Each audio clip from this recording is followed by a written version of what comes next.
Welcome to Paranormal Central, broadcasting live from Central California with your hosts Jeffrey Gonzalez and Alan Thomas.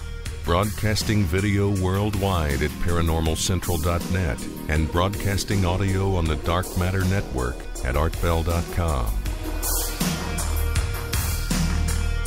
Are you ready to witness something that you cannot explain? I'm looking for you. You're looking for me. We have to decide what it will be. Can it be true?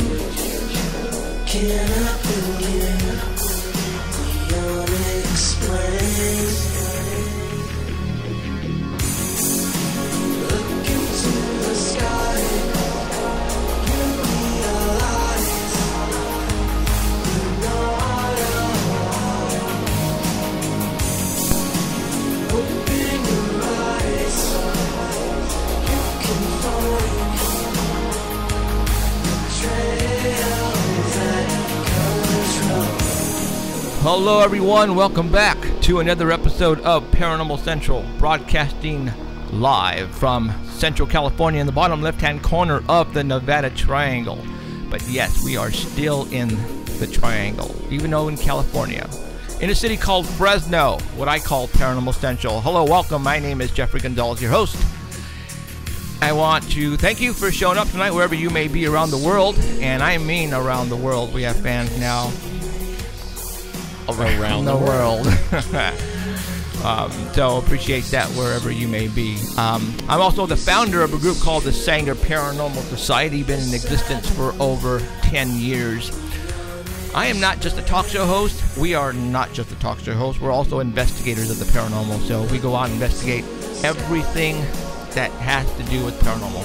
UFOs, Bigfoot, ghosts, conspiracy theories, everything. We are there. And the reason why I started this is because I was gathering all this cool evidence, and people were coming to me and showing me these cool photographs and their stories, and I said, you know what, I need to really show the world what's really going on, and that's why I started this about 7 years ago. And this is where we're at, and you guys are probably looking at us, for those who've been watching us now for a long time, and probably going, holy crap, where are you guys at? Yeah, well, we again are upgrading as we go along. As you can see, we're in the different studio as we were in last 2 weeks ago, actually. We're upgrading in the constant mode. We're in the studio now that's a multi-purpose. Okay, this is where we're also shooting our TV show. And, you know, there are parts of it that I hate, that we have to show you. And this is one of the parts of the studio that I think turned out really good, and that's why I wanted to show you. We sent out a picture last week because we shot the band stuff here for the TV show. So we figured, you know what? Since we've already showed you guys on the internet what it looks like, then we might as well utilize it. I mean, I hate for it to go to waste. I mean, granted, we're going to use it, on TV, but here you go. What do you guys think? Let me bring up the lights a little bit more. But yeah, I mean, the atmosphere is there, as you can see. Again, we're still in a building mode here. I mean, next week, you guys show up and watch us. There might be some other, props added on our set, because, we're constantly trying to give you guys the best show possible. And that's what our objective is. And we're going to try to keep doing this, because we want you guys to keep coming back to see, hey, I wonder what those guys are going to do next week or next week, So, we apologize for not being here last week. We got slammed big time for not being here. But then again, we were filming our TV show. So that right there had to come priority, because we're going to talk about that in a little bit, though. All right. It was a lot of fun, though. Yeah, a lot of fun. So, you know what? Let's go ahead and get the Danny Meister on, Mr. Sasquatch himself. For all those who are tuning in for the very first time, where have you been? Well, you know what? I forgot to say, hey, my co-host, Alan Thomas. Hi, y'all. And womaning the board, back in the corner of the new studios, Emerald Bonilla. Hello. And she's going to get Danny on the phone. So She's got her new digs over there and her own heater. Danny. Hello. Hello. Hey, Danny. All right. Hello. Hello. You guys are back this week. Yes, absolutely. And you were here last week, so be quiet. Yeah, I was there. Yeah, you were taking some killer photographs, and you know what? Killer. I'm going to show one photograph that he took. Now this is we were here in the studio shooting the band takes, some of the band takes, anyways. And for all those who don't know what's going on, we got the opportunity, and it has given to us that the Fox network here in Central California has decided to give us an hour. Which is 44 minutes, really, without commercial time of broadcasting, and that's why we're doing the TV show. We're going to give them the episode, and no contracts are signed. We're doing this on a trial basis, but we're going to give them 2 months worth of shows. So it's going to be a weekly show. The time, I believe, is going. It's not. I don't think the time is going to be that good this time around because we're coming in the middle of the season. We're going to be broadcasting the TV show at the end of January, where all the shows pick up again after the winter break. All right. Now, unfortunately, there are already shows already set in stone on certain dates. So the general manager can't go and remove one and put it in the slot. It just can't happen that way. So and times. That's what he's talking about. Yeah, times. So it won't be like 8 o'clock. Yeah, so that it ain't gonna be that that it's gonna be way early in the morning, unfortunately. But if you have DVRs, that's cool. That's how time to record them. But we can't complain because they're not charging us, guys. That's right. All right, they're not charging us for to put our show on the Fox network, and that doesn't happen from what I understand. I don't know anything about TV, and Alan can tell you. It doesn't happen. No, you pay even at 3 in the morning or 4 in the morning. Okay, so no such thing as the witching hour. The witching, exactly, and that's what we're going to do. We're going to call it the witching hour. So, anyways, right now, what I'm going to do while we got Danny on the phone, I'm going to show him a picture of the band that he took, and I'm going to put it on the screen so everybody can see it really fast. Like DVRs. Hey, makes time. Rather, you can watch it anytime you want. I love that picture, Danny. I don't see nothing. Yep. Hold on. Yeah, man. There it is. Nothing on the iPad tonight either. I'm sitting here looking at like it didn't start. There is my house band, Possessed Tranquility. I'm really picky. I've been in the music business for a long time, and I know my way around music, and I knew what I wanted for our band. For our house band, and these guys fit it perfectly. And so anyways, as you can see, the backdrop on there is basically where we're sitting right now. So if you would have the camera looking towards that way, then that's the part where we're going to be doing the interviews and all that kind of stuff. So I just wanted to show that. Danny shot that picture last week. As you can see, Valderrama Photography, bottom left-hand corner. So, all right. Okay, now let's get on with the Squatch Report for November the 23rd. And I'm going to put up the first picture. And that's, you know what, I'm going to go ahead and just zoom in on that. And, all right, you go, Daddy. Go for it, man. All right, the first one's from Reuters. Laura Zuckerman wrote the story. It's from November 13th. And Wyoming authorities warn of a dangerous wildlife predator on the loose. Oh, yes.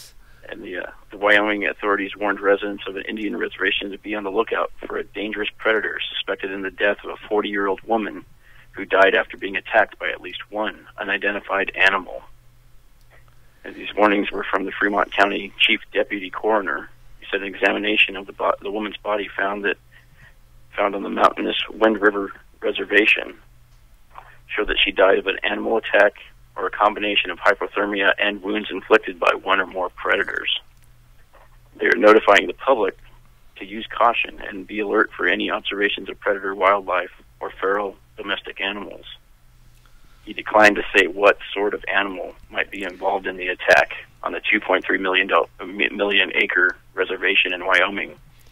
But the case is being investigated by the FBI. There, okay, stop right there. Yeah. Why would they bring in the FBI? Now, from what I understand, we posted this, you posted it, and I posted it on my Facebook wall, and people were saying that when they need assistance, they contact the FBI, the federal, the Federal Bureau of Investigation. the government. Now, why is that? I mean, they obviously, the sheriffs and the police can't go on there because it's not. I mean, Alan, you would know. Why did they call the FBI? Well, like if it's on an Indian reservation, it has to be federal government. Okay. Unless the tribe has an agreement with the local sheriff, and usually they do. I mean, like if there's like violence going, like they're a bunch of drunks, they have something going on. They usually have a deal with the sheriff to come on there. But when it comes to a death like that, like I don't know the details. I'm barely hearing this right now. So, I mean, like I did think I heard like her arms were ripped off or something like that. Right? That I couldn't tell. I don't remember Something that. like that. Danny, did that ring a bell? I didn't hear anything about that. I didn't hear about that either. Pretty much no information about the body. But, I mean, okay, we're talking Indian reservation. If it's an animal, don't you think the Native Americans can handle an animal? Yeah. Okay, that's where I'm going at. But no, they decided to call in reinforcements, assistance, and that's telling me it isn't an animal.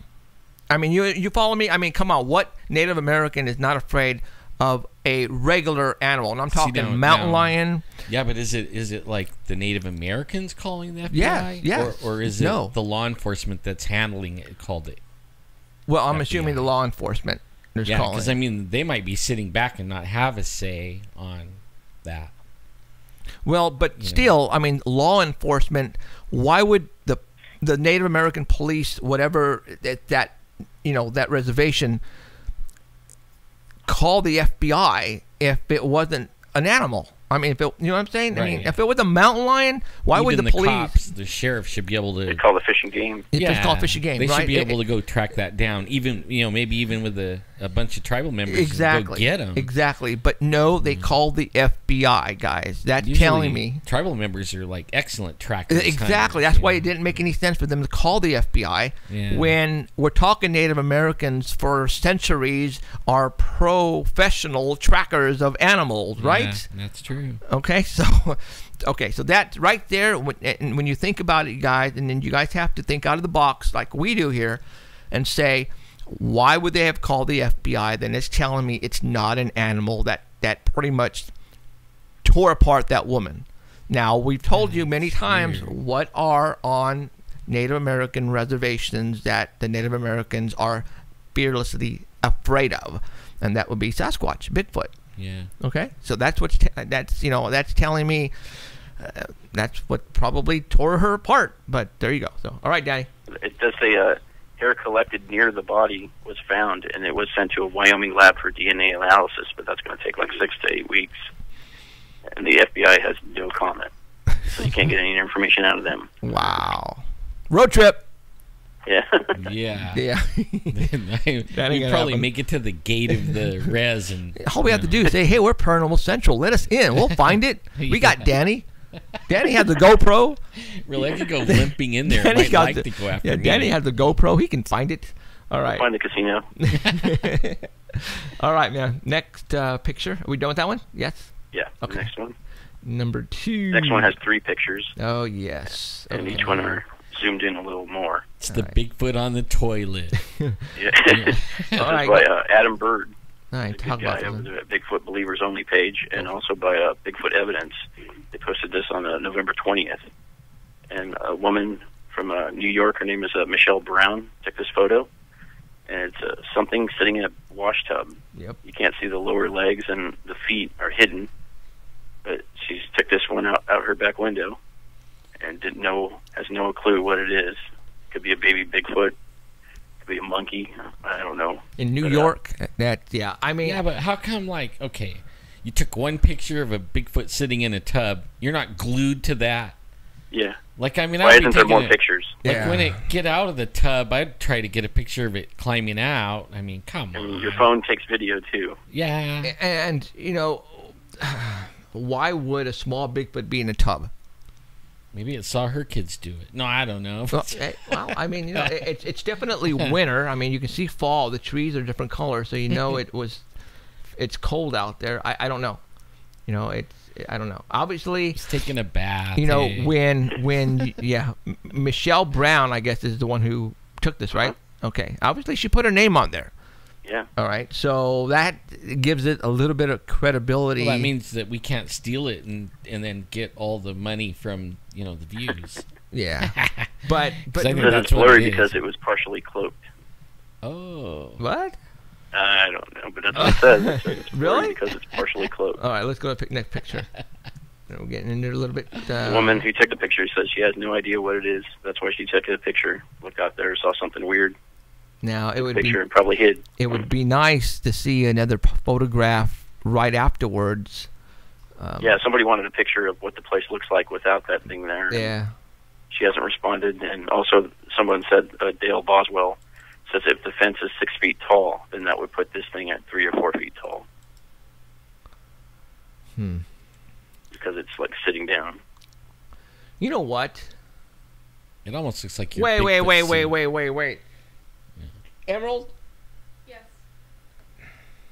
What is it? What? hold on Is there right something there. over there? Where is it? Hold on, you guys. I think I know what that is. Stop the press. Stop the press. Stop right now. What? Hold on. Let me find it. Hold on. I'm going to debunk this right here, right now. Uh-oh. Jeff's on a mission. Chaka from Land of the Lost. Ooh, that's what I thought it looked like. No. Hold on. What are you looking for? I don't see it. Oh. Is it? No, there on the floor. Right over there. You see it? Yes. Give me that, please. Oh, I know what you're talking about. Hold on. Shh. Debunk it. Debunk right now. Hold on, guys. Yeah, but only that's No. bigger. Huh? That's bigger. What do you mean? How do we know it's bigger? Because according yeah, to the that, fence, it would be yes. 3 feet tall. Well, she's saying the fence is 6 feet tall. Yes, bring that. Oh, You know what? You know what I'm saying? yeah. I'm gonna be on camera. You guys suck. Yeah, you will. All right. Thank you. Okay. All right. So nobody can see it yet until Okay, you. there it is. Look at right there. You see that? Or do you have it where they can see? Yeah. Oh, okay. Okay. You're looking at it here. There's the shoulder. There it is. That's what this is. You think? Yep.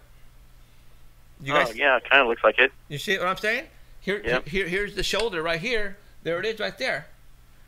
And so they placed it in the tub just like that.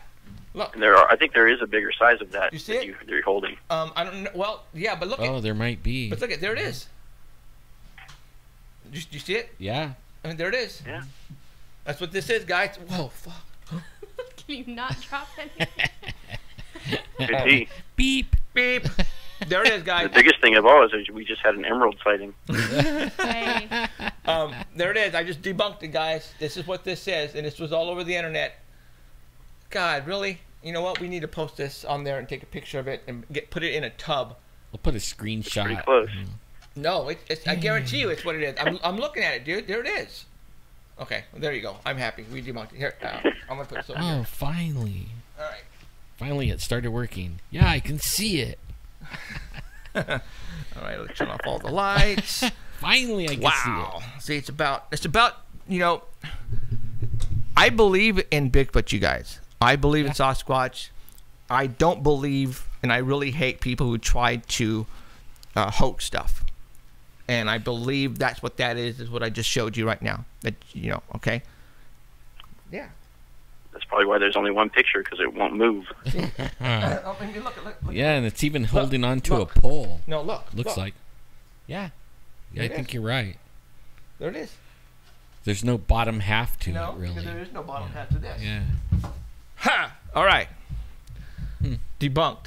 Matter of fact, Nice. I'm going to take a photograph of that, and we'll put it up and say we debunked it. All right. Yeah, There it is. Okay. Why cool. not? cool. Yeah. Because that's what we do. That's right, dang it. I mean, try no, anyways, I mean, yeah, I mean, we want to find Bigfoot, but unfortunately, that Gotta wasn't give it. us- That wasn't it. Better proof. Okay, we got the Sasquatch Summit up. Yep. Sasquatch Summit took place this weekend. It's still taking place. I think it lasted till today. And it was held, it was crazy. It was at the Quinault Beach Resort and Casino. And that's at Ocean Shores in Washington State. And the main reason for them was showing various research methods and all the results for 2014.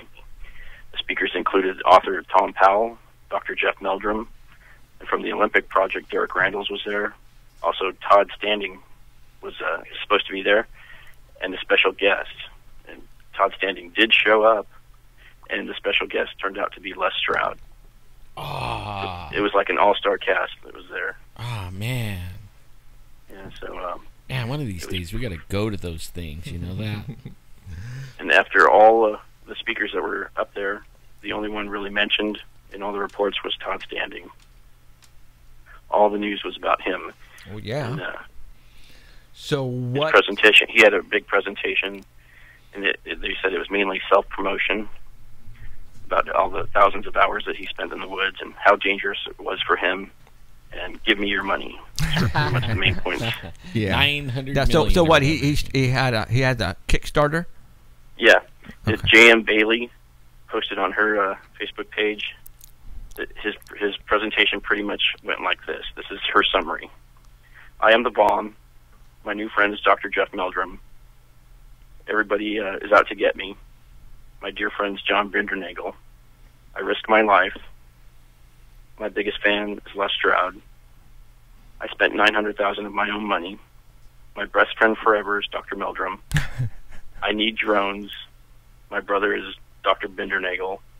My sister is not a Hollywood makeup artist. My pal, Les. Send me your money. Did I mention Jeff? I spent thousands of days in the forests. John rocks. My studio is small. No questions, please. After his, like she said, that's pretty much how it went, and he wouldn't allow any questions after he was done. Wow.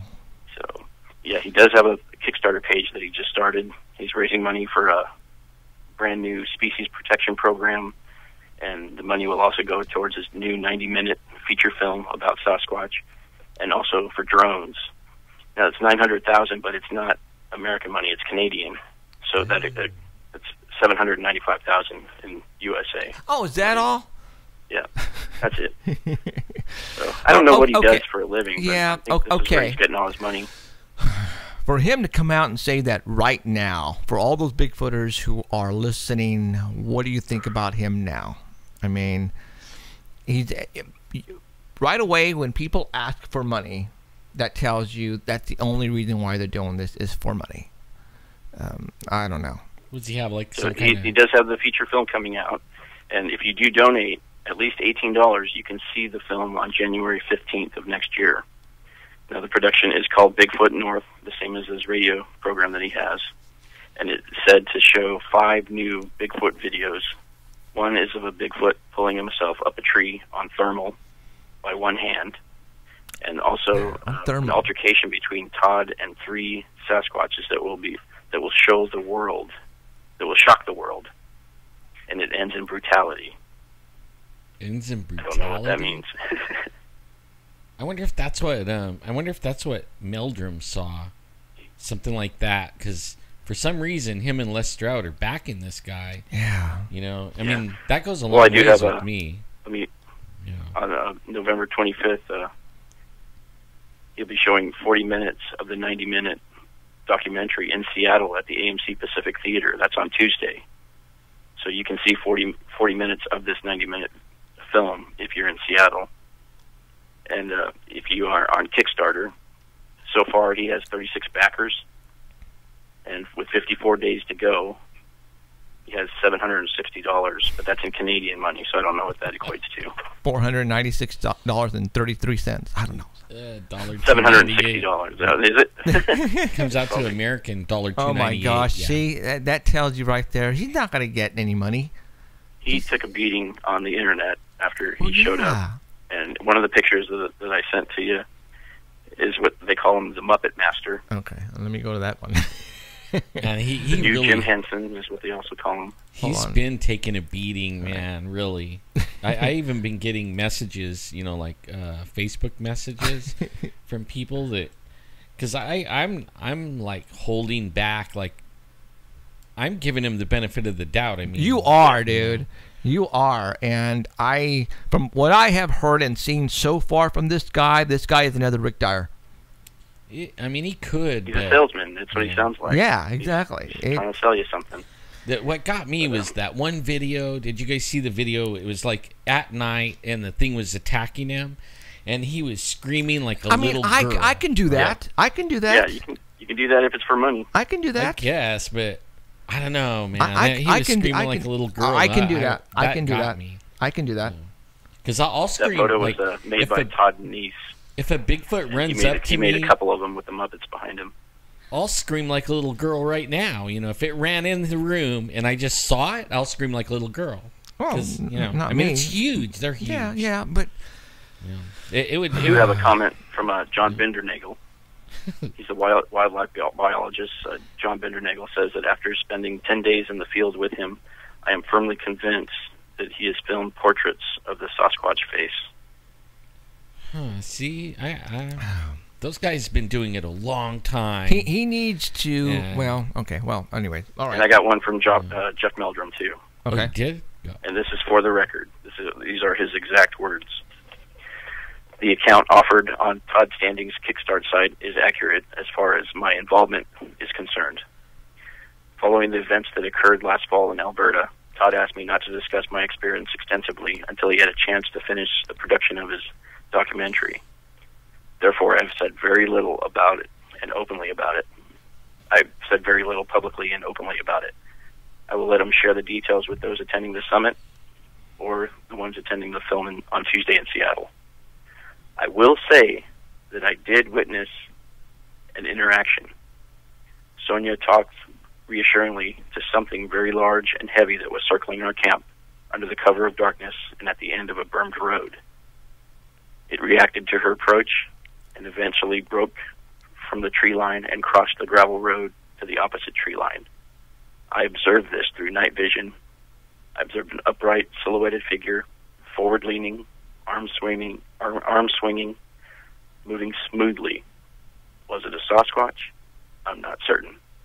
But under the circumstances and based on the reconstruction conducted the next morning, it strikes me as a real possibility that it was.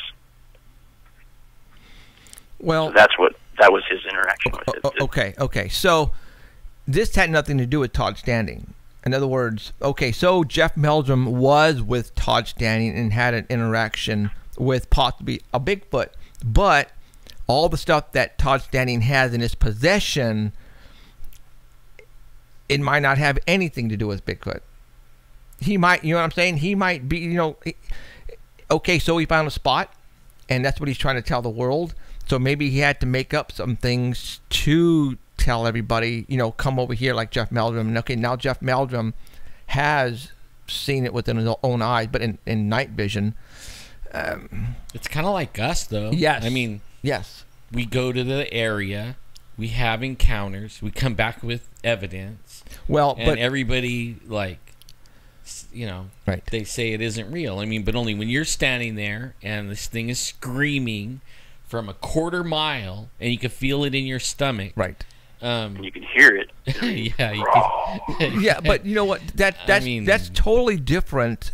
That's an experience that we had. There's no way we can reproduce it and make people feel what we felt that day. Right. But for him, I mean, he has some clear pictures, and they're questionable. Right. I mean, it's questionable. Mm-hmm. But it wouldn't even be questionable to me, except for I saw one for a long time. I watched one for a long time. It looked like Patty. Those don't look like Patty. Okay, if he wants to make everybody believe him, he needs to. He need to change the picture. Okay, I'm tired of looking at the mummy. He needs to release something right now that's going to blow people out of the water, and then let him go finish his documentary, and then people are going to be very excited and waiting for that. I mean, he is throwing around the word DNA. Well, they have DNA. But still, though, you can, unless you have $30,000, $40,000, or $700,000, and trust whoever you take that DNA to get it tested, you're not going to know. They're going to come back and it's contaminated. There's human involvement in it. There's human contamination. And then, what then? You know what I'm saying? Just like what happened to us. Exactly Yep. what happened. Oh, That's what I don't know what that is. incoming. Everybody jump under the desk. The saga continues.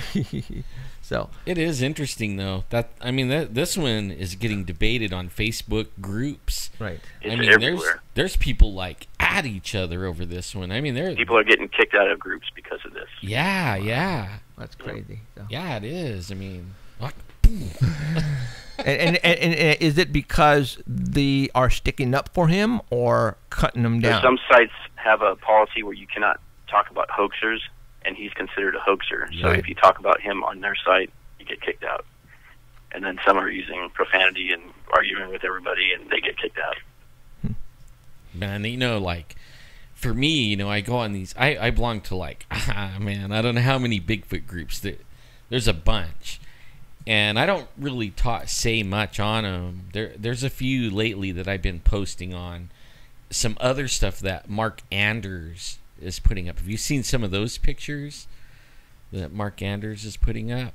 Yeah. Now, those look like exactly what I saw walking in the woods. I mean, they're big. They're like 4.5, 5 feet wide. They got big old huge muscles. The only difference, the fur is not as black. They're not as defined. The muscle definition isn't there. But they're still huge. I mean, they're huge. And so I've been commenting on those only because that's like so close to what I saw. It gives me the creeps. No. Well, when somebody asks for money, Yeah. that right there, it just throws everything out the door for me. I mean, we here at Paranormal Central, all this you see here is done on our own. We have never asked for any money from anybody. All the production costs that we are doing for the TV show is coming out of our own pocket. It is Jeffrey working a lot of overtime. a lot of my overtime. Thank God I have a great job with AT&T that allows me to work overtime to provide for the production cost. We're not asking for you guys. Forget the family. What family? He's So, going to get that. yeah. So, to this day, I have never asked for any money. We haven't asked for any money. Everything you've seen here, okay, is because of us. We're doing it because we like what we're doing, and eventually it would be nice to make some money, but right now we're not. So there you go. Man, who keeps calling? So Like 2 different people have called already. really, That's a hot topic that All right, people so- are going to want to call in and ask. Right, But so- they're. well, I tell you what. All right, Danny, we'll let you go. We'll see who's calling in. We'll let them call in, and we'll see what happens. All right. Thanks, Danny. Okay. See ya. Hi, Danny. Happy Thanksgiving. Happy Thanksgiving. Okay. 2 calls just came in. Obviously, we had Danny on the line.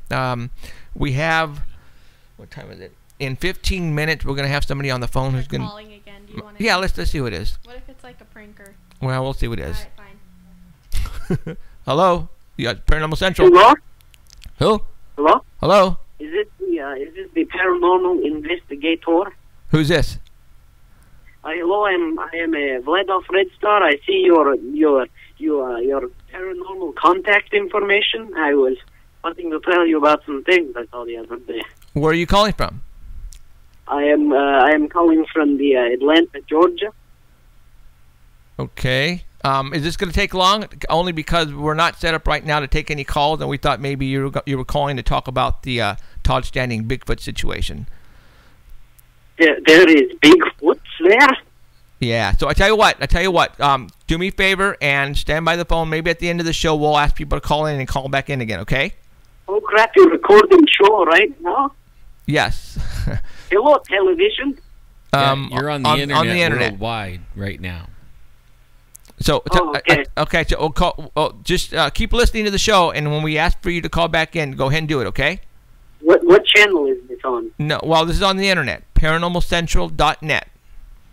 Oh, okay, I see. Okay. I will watch the show. Okay. Thank you. No problem. Oops. Sorry. Oops. Oops. Yeah. So okay. Sounds like Sounded like he was in a different country to me. I don't know if that was legit or not, so we'll see what happens. But I know. that's what happens when you can't, Are you the one that has the UFO? I thought guys are I thought he was calling from like Yugoslavia or Russia or something, and all of a sudden he said Atlanta, Georgia. I'm like, huh? Yeah, I think, even our guys, like, I think we're being punked. Yeah. Yeah, but we have viewers in Russia. Yeah, we have viewers all over the place, man. Everywhere. Yeah. I mean, we get to look at the numbers. You guys don't. But, I mean, there's viewers everywhere. Yeah. For reals. Okay. Before we're gonna have a caller, I'm gonna call somebody who called me during the week actually, and got another call? No. Oh no, not yet. No, we're gonna call her at 15 after or 45. So we got 8 minutes left.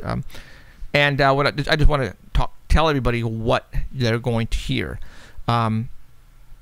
She is a professional sailboater. She sails around the world on a sailboat. And she was anchored off the coast of Catalina Island. And at night, I think it was 12 o'clock midnight, right around there, while her partner was asleep, she witnessed this light hovering over the waters and got video of it, guys. And we're going to show that to you here on live stream in a little bit. We're going to let her describe her events. Apparently, the whole family has been now involved in UFO abduction. We're going to have her brother at the second part of the show come on, and he's going to talk about his situation that happened with his family on an airplane, guys. Oh, man, this is good. All right, so I'm not going to say any more. You guys are going to have to stick around and listen. But I think this whole family is somehow connected since they were small with abductions or whatever. So there's a lot more to it, guys, and it's going to be good. So at 45 minutes till or after the hour, we're going to go ahead and call her. So okay. Like where she saw that over the years, that's where the UFOs go in and out of the ocean. Yep, that's Catalina Island. There's supposed to be an underground, that's exactly where they say that thing is. Yeah, well, Malibu. Actually, Malibu is where that thing. It's not far from there. Malibu's not far. Yeah, so we'll see what happens. But okay, obviously we haven't been here for 2 weeks. A lot of things have happened, and I got a flyer. Not a flyer. Somebody sent me a. No, you know what? Before that, let's talk about the tunnels really quick. For all those who were with us a couple of weeks ago, 3 weeks ago actually, where I want to say pretty much debuted those pictures of those tunnels here first, worldwide. It was done here first, and then we had Kathy Omachi and Jeremy Brownstein on the week after, which was about 2 weeks ago. This is kind of funny, guys, but we had her on 2 weeks ago, both of them in the studio live, and then not more than a couple days afterwards, they decided to take the tunnels pictures that were mine and go national with them, and the networks found out about them, and it went all over the place, guys. Now this is where it's really bugging me, and I want to tell you why. At the site where these tunnels are located, at the corner of G and Kern, right across the street from Central Fish Company in Chinatown. If you go over there tomorrow, and if you walk around the old Del Monte building that's being demolished right now, you will notice that there is a rent-a-fence around the whole structure with security guards. Sure, I can understand because there's a lot of homeless people out there. But on the north side of the demolition grounds, they have those green tarps that they apply onto the fence so you can't look in. Only on the parts where the tunnels are at. On the southern part of the demolition grounds, there are no green drapes that are covering the fence, so you can look right through. They discovered these tunnels, or actually there's tunnels, but they're saying tunnel, singular, in September. To me, I don't think they were going to come out and tell anybody that they had located these tunnels. If I didn't get these pictures and divulge them here on the air, nobody would ever know that these tunnels existed. They were trying to keep it hush-hush. Because of me, Kathy was able to take these and use them as ammunition and basically, tell the world about these tunnels. I can't get why they think a bullet train is way more important than history. And I mean, other cities, they have high tourism, and they come just to go in the tunnels. Yeah, but see, this high-speed rail is not only about Fresno; it's about all of California. Yeah, but I mean, why does it have to go like right? And even like when you look at the plans, it's dumb. Well, it's going. Excuse me, it's going right next to the existing train tracks as it is. Right, going through, so they can't put it on the east side because there's already the good part of Fresno is on the east side of the train tracks. What's on the west side is Chinatown, empty lots that have nothing to, just absolutely ruins.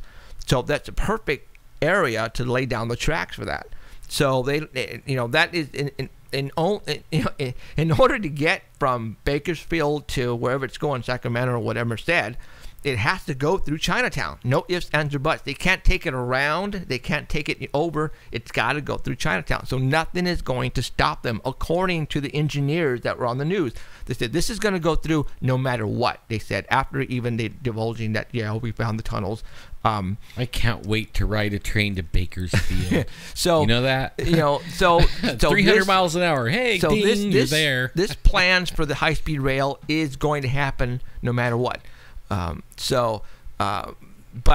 Kathy, I'm glad that she brought these pictures out, and all the networks were on them, like bees on a honey. I mean, it was all over the place, guys. And I know you guys saw my pictures on all the networks, Fox, NBC, ABC, CBS, the whole Univision. Yeah. I mean, I'm probably like what Kathy kept on saying. I'm not making points, but you know what? That whole train thing is it doesn't make any big sense. old giant money pit. Yeah, it doesn't for make someone. Any sense. Yep. Yeah. There's something else going on with this train that doesn't make any sense to me. It just whatever. It's all it is. about somebody family member that I don't know had what an it is. idea and they're all getting paid off. Yeah. So I want to be his cousin. So anyways, the photographs. Well, anyways, Kathy and I talked before they left, and what is going to happen is they are going to allow the Paranormal Central Sanger Paranormal Society team, basically in cooperation with the Chinatown Council or whoever they are got involved. They're going to allow us to go with them, and they, from what I understand, have two locations of actual spots in Chinatown that were properties that were given to them. And they said that one of them, the elderly gentleman, swears that if you dig at this spot right here, you are going to dig into one of the tunnels. So they are going to allow us to come in with the film crew, and they're going to dig, and we're going to film all this for a TV show episode. And we'll show it right here. And if that happens, then we are probably going to be the first to get down in those tunnels with a camera crew. And that is going to be freaking the biggest news you will ever hear. It's going to be breaking news. So, it's going to be breaking ground. Oh my God. So, so we are going to play a big part, hopefully, and actually not hopefully, it is, we are going to be playing a big part in these tunnels. I can't wait for that. So, all right, you know what? It's that time. Let's go ahead and contact Lainey, and we're going to get her on the phone, and we are going to talk to her about her experiences and what she. I'm just going to let her basically talk to you. So it's good. Hopefully, it's really good. It's going to be interesting here. Yeah, because we talked on the phone for a while, and very intelligent woman. So I saw a UFO this week too. Oh, sorry, we'll talk about that after her. Yeah, man. So Emerald is contacting her right now, and she is talking to her.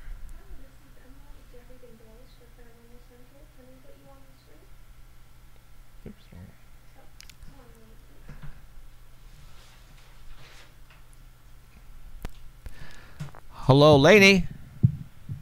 Hi, is this Jeffrey? This is Jeffrey. How's it going? I'm really good. How are you guys tonight? We are great. Thank you. Doing really well. Yes. Thank you for allowing us to put your voice on the air and to talk about your experiences and to get down to the good stuff, because I want to hear everything that's been happening to you, your experiences, and the video that you took is really cool. So, first of all, introduce everybody to you. Tell everybody about you. Who are you? What, all that. Go for it. Okay. Well, I'm a 54-year-old woman. I have grandchildren. I have 4 grown adult children. I grew up kind of all over the U.S. My dad went through medical school on a GI Bill, which meant then after that we spent a few years on military bases that helped pay back the GI Bill. I assume that's how they do that. And we lived in El Paso, Texas, and then White Sands Missile Range, and then we relocated back in Utah because that's where his family was from. And then I lived in Hawaii for 4 years and went sailing for 2.5 years after that, and that's the time period where I had taken that film that I sent you. And then I moved back to Utah. I have had, though, many different experiences throughout my life, not only UFOs, but also, I guess you would call them spirit or ghost type activity. Right. I've always had a little bit of intuition and psychic ability, sometimes knowing when people would have a baby before they had even conceived them and what the baby would look like and be and such. So I've been open to those things and interested in them just because of my own experiences. And this film that I sent you, I've just been wanting people to look at it for a long time, just because it's not like a lot of UFO footage that I've seen. I also neglected to tell you, I think when we spoke, that I did witness the Phoenix Lights as well. So we can go over whatever you'd like to while we're on the phone. Wow, that is very cool. Okay, well, I'll tell you what. Tell everybody, what were you doing around Catalina Island, and what year was this? Okay.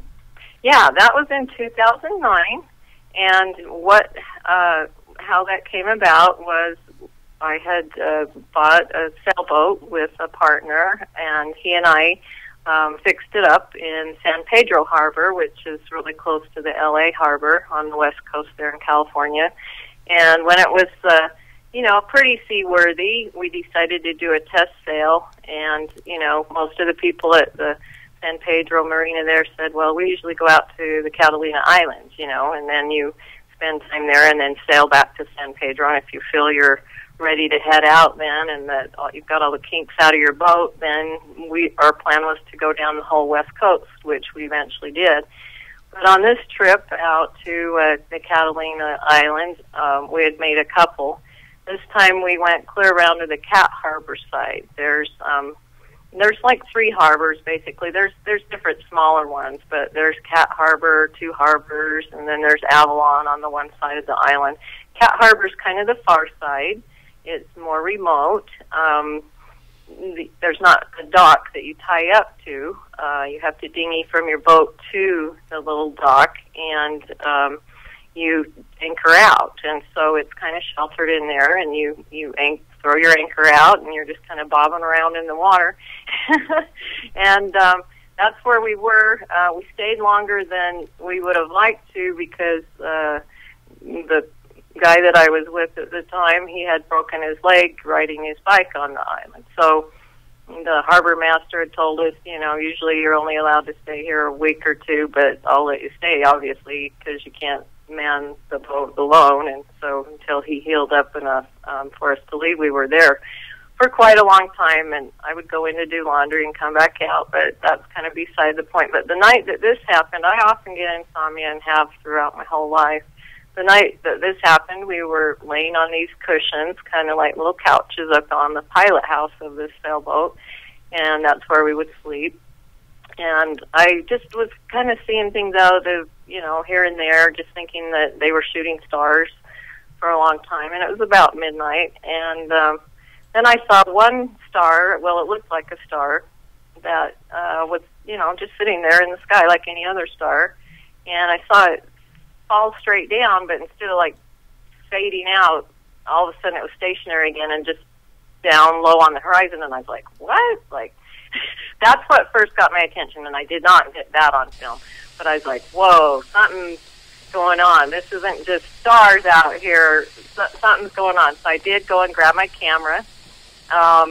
And then I was watching it, and it didn't take me long to see the two objects that I filmed. And they were actually on the other side of the sky, more towards the right, which is north, I guess.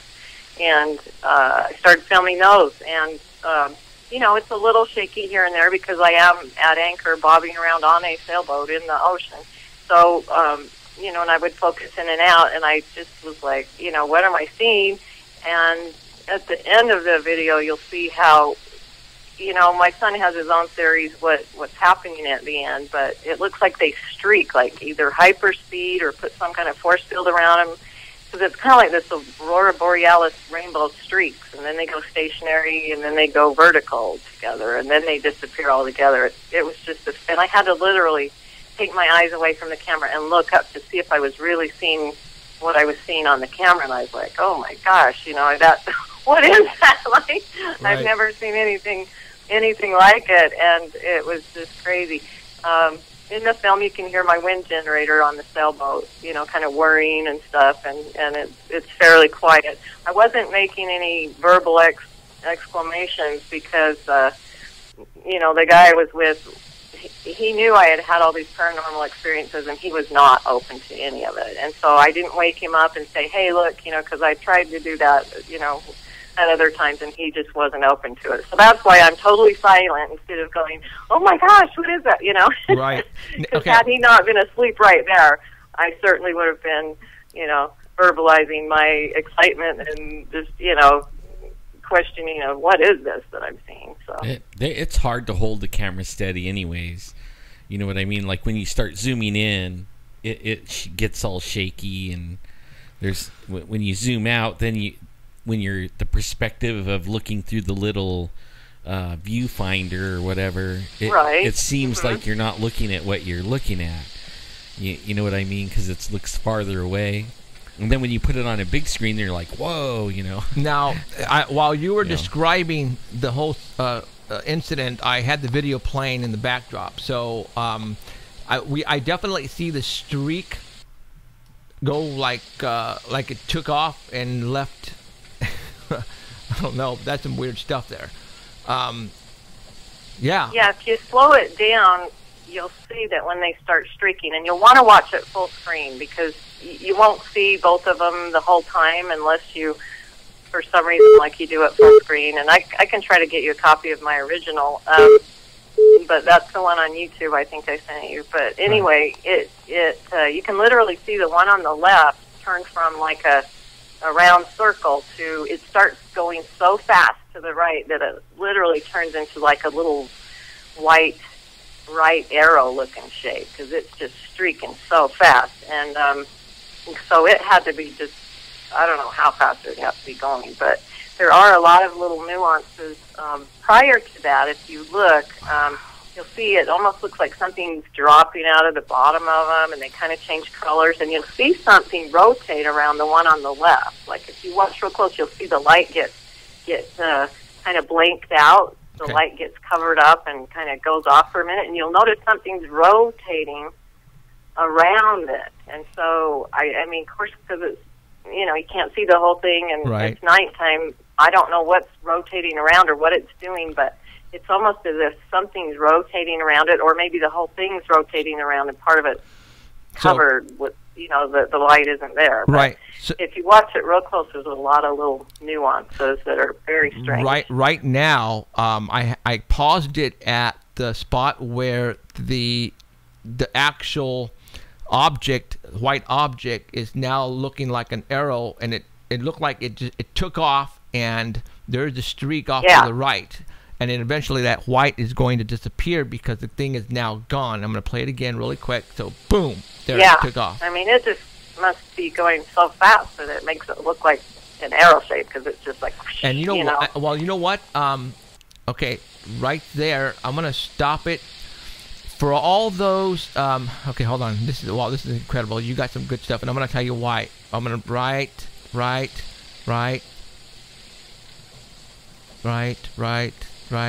there.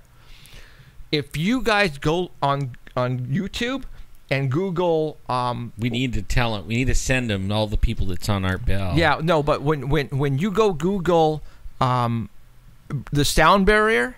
When these jets are going and they break into the sound barrier and you see the cloud, that's what it just did right here. Only it made it a light. It's a light. It broke the sound barrier right there. And for all those, I didn't know that. That's new information. Jeffrey, thanks. So when you're looking at a jet, and go to YouTube, they have a lot of these jets that are like, they've taken photographs of these jets are like coming really close, like over an aircraft carrier, and all of a sudden you see the atmosphere or whatever, or the air around it, to do something weird. That's exactly what this did right here. So your object here, when it took off, it broke the sound. But you should have heard it though. But you didn't hear anything. Only they never make a sound. But they never make a sound. I did not hear a sound. They never make a sound. I did not hear a boom. Yeah, right. That is one thing. There was total silence. I mean, really. Boom. And you can hear because, you would have heard it on the video, too. This is crazy. So, yeah, there was no big boom. Right. So okay. Don't ask me what that means. So it's all questions. Right. Okay, for all those who want to go on YouTube and check out this video, you only have 667 views on this thing. So, obviously, you didn't really get I know. I want more input. I want people to see it and say, hey, if other people have seen anything remotely like it. Now, I have seen a couple videos where it looks sort of similar to these things before they do the streaky takeoff, hyper speed thing and the little, rainbow looking things. Before it does that, I've seen some that look kind of similar to what they're doing prior to that. But I've never seen any footage with these hyper speed streaks in them. Have you? No, I haven't, and only because this is at nighttime. And that's the reason why you're able to actually see this. And maybe that is why. And this was around midnight. I mean, this was late. Now, do you remember if there was any haze or fog over the waters? I mean, was it a little? It looks clear as a bell in the you video. Mean over the ocean? Yeah. See, I was in this harbor, so it was kind of enclosed. Kind of an enclosed area, and I don't remember. There may have been farther out on the ocean, right in the little harbor. We would get them occasionally, but I can't say for certain this night that I can remember. Say for certain that there was a haze this night. I really don't know. And I think that is why we are able to see the streak is because of the haze. It left. You could see it because of the haze. If there was no haze in the air, I'm thinking the streak, you would have never seen it or got it on video. This was really high in the sky. So let me give you the perspective. I mean, this wasn't straight out over the ocean. I'm looking really high. My neck is kinked and tipped back, like at a more than a 45-degree angle. So this is really high. This isn't low to the water. Oh, okay. So if that helps with the perspective of, I'm not looking low to the horizon. I am tilting my head back, looking up. Wow. Okay. Yeah. So it was up there. It wasn't low to the water where any haze would have been. Gotcha. Okay. For those who are on the Art Bell or who want to go see the video personally for yourselves, the title of it is UFOs plural go hyperspeed. And that's really all you need to type in, because that's what I did, and it came up right away. UFOs go hyperspeed, and then you'll get the video. But it's on YouTube right now. That is I don't think I've ever seen a video where somebody catches a UFO taking off, just boom, gone, and you can see the direction it left from left to right. And that is at the very end because after they did that, I mean, they literally disappeared. Right. I mean, when you see them disappear on screen, and then like a few seconds later, I stopped filming, it's because they literally were gone. Don't ask me where they went. But they Right. were gone. And they didn't come back, or I would have filmed again. So. Right. Wow, that is a very cool video. You got something there, and that's again, this is the reason why I have my show, is because your video is probably one of the best that I have seen ever, doing that hyperspeed and doing the whole you know, you have everything visual there that looked like it broke the sound barrier, but obviously you didn't hear it. But I've only seen only one other video like that, and it was not as close up. Right. It was a little bit further. Ooh, I'd love to see that, but I'll talk to you about that later. But to look into it's hard to get views. One and different things, and you guys are just so totally. To me, you guys do great investigative work, and you guys are like on the boots on the ground. So, out of all the shows I've watched, I really do respect you guys. I just want you to know that. Thank you very much. That means a lot, because that tells us we're doing the right thing. Yeah. You know, and you are.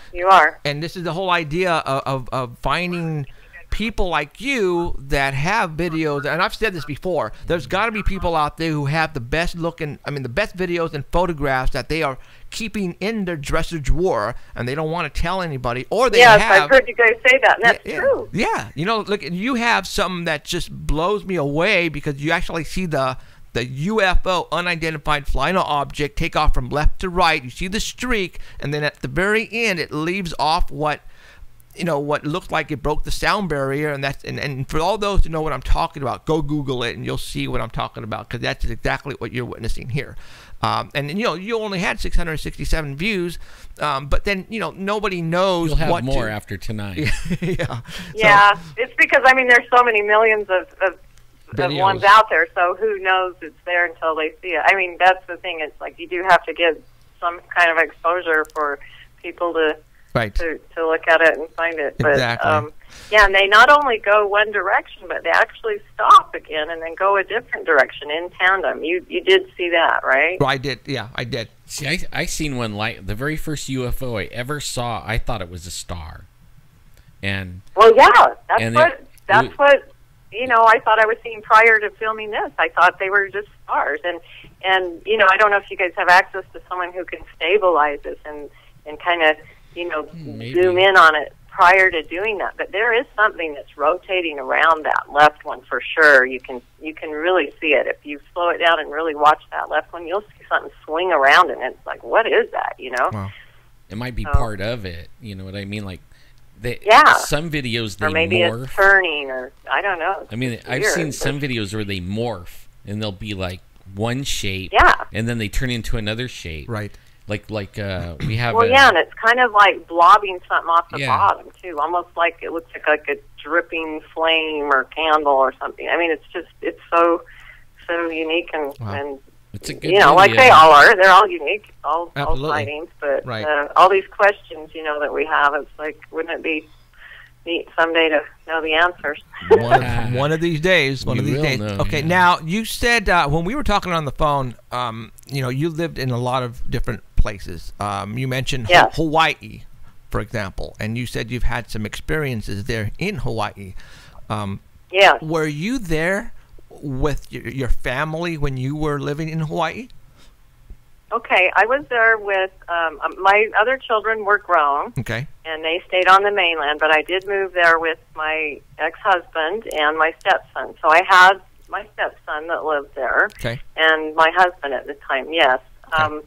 When the experience I told you happened, they had both left the island because we ended up, sad to say, but we divorced. He had issues. Nobody's perfect, but we ended up divorcing, and I was alone still in the jungle because I lived off-grid on the big island of Hawaii near the coast. It's called Va'ava'a, and it's in the Puna district, and that's when I had that experience. So I was living alone, and it was very remote road, very, dirt road, off-grid, in the jungle, and things had happened prior to him leaving, though, that kind of led up to this, or that I realized after the fact that must have obviously been part of it. And so, do you want me to go into all that? Yeah, absolutely. Also, Okay. like, that's so before he left, I started having a lot of strange things happening. A lot of things that I think were extremely strange were he would notice bruises on me, and it was like fingertip bruises, like little round fingertip bruises, and there'd be 2 on the opposing side and like 1 on the other side, and it would be places where I couldn't see the bruises, like the back of my hips, or the back of my upper arms, or the back of my thighs, and you know, or on my calves. It's like something or someone had pinched me or held me or lifted me or something, because there was bruises. You know, and they were always 3 of them. 3 of them. Okay. Round. Are you guys listening to this? 3 fingers. And small, it looked like fingertips. And I would be like, what? Like, because he would say, I mean, we didn't have a great relationship, and he would say things like, even though I never cheated on him, he'd say, who's giving you those bruises? What, where are you getting those bruises? And I'd be like, what are you talking about? Right. And I'd look in the mirror with another mirror so I could see my back or whatever, and then I'd see him, and I'd be like, oh my gosh, what the heck? And this happened, quite a few times, and I kept getting these bruises. And I started to have, some other health symptoms, like that I would wake up and literally feel like I slept on a cement floor all night. I'd be so sore and just so exhausted, like I hadn't slept at all. And I would just, my health, I felt just sleep deprived, and I was not doing well and not feeling well. And I had insomnia, sometimes, and I don't know, it was really strange. And I did have, now this again, I wonder about, because I know people that have experiences, sometimes they think they're dreams and they're not. And the one experience was definitely not a dream, but I do have memories of dreams that I had prior to this big experience that I'll tell you about, of, being on a craft and seeing containers. I mean, it was strange. There was like these containers, and I wasn't supposed to be looking, and here was containers, and on them was like this writing, and it looked like, the closest thing I can say is hieroglyphics, but also there was like symbols of creatures, like pictures of creatures that don't exist on the earth. And I was like, whoa, and checking them out. And then in my dream, or whatever it was, I don't know if it was a memory or a dream, but I'm going to call it a dream for now. This big, tall alien came in. It wasn't like a gray, it was a big one, and it telepathically looked at me like, you're not supposed to be doing that. And then I was like, whoa, I saw this creature and this big, tall alien, and I, was like, I knew what he was going to do to me. I knew he was going to do, like, whatever they do with their experiments, and I was trying to beg with him, like, please don't. That's scary. And it was like he had a brief second of empathy, and then nope, and then that next thing I know, I woke up. But that's neither here nor there. But I know the one experience I had was not a dream, and that's when it kind of freaked me out, because I realized that the bruises, at the very least, were probably a precursor to this, and that some things had been happening prior. Now, do you remember this happening to you when you were a young kid as well? Do you remember anything like this happening when you were small? I had paranormal experiences. I can't remember, and they say sometimes you remember, I've heard people talk about abductions and that they remember them as animals. So, I used to have very strange dreams as a kid. I did. Something would take me, something, like they say, was under your bed, and things like that. But I can't say I remember seeing an alien as a child, or, I don't have any conscious memories of being taken as a child, but I did have experience with spirit as a child, because I was about 8 years old, and when we lived in El Paso on the military base at William Beaumont General Hospital housing, they're kind of duplexes that face each other. I saw a little girl when we barely moved in, over in the neighbor's house and by the sliding door, and a little cute, dark-haired, Spanish-looking baby, and about 2 years old. She was crying, and then a couple of days later, the mother came over and was talking to my mom, and I said, "Oh, your little girl's so cute." And she kind of got this, you know, weird look on her face, and like kind of got real quiet, and then and I didn't know what I'd said or done wrong, and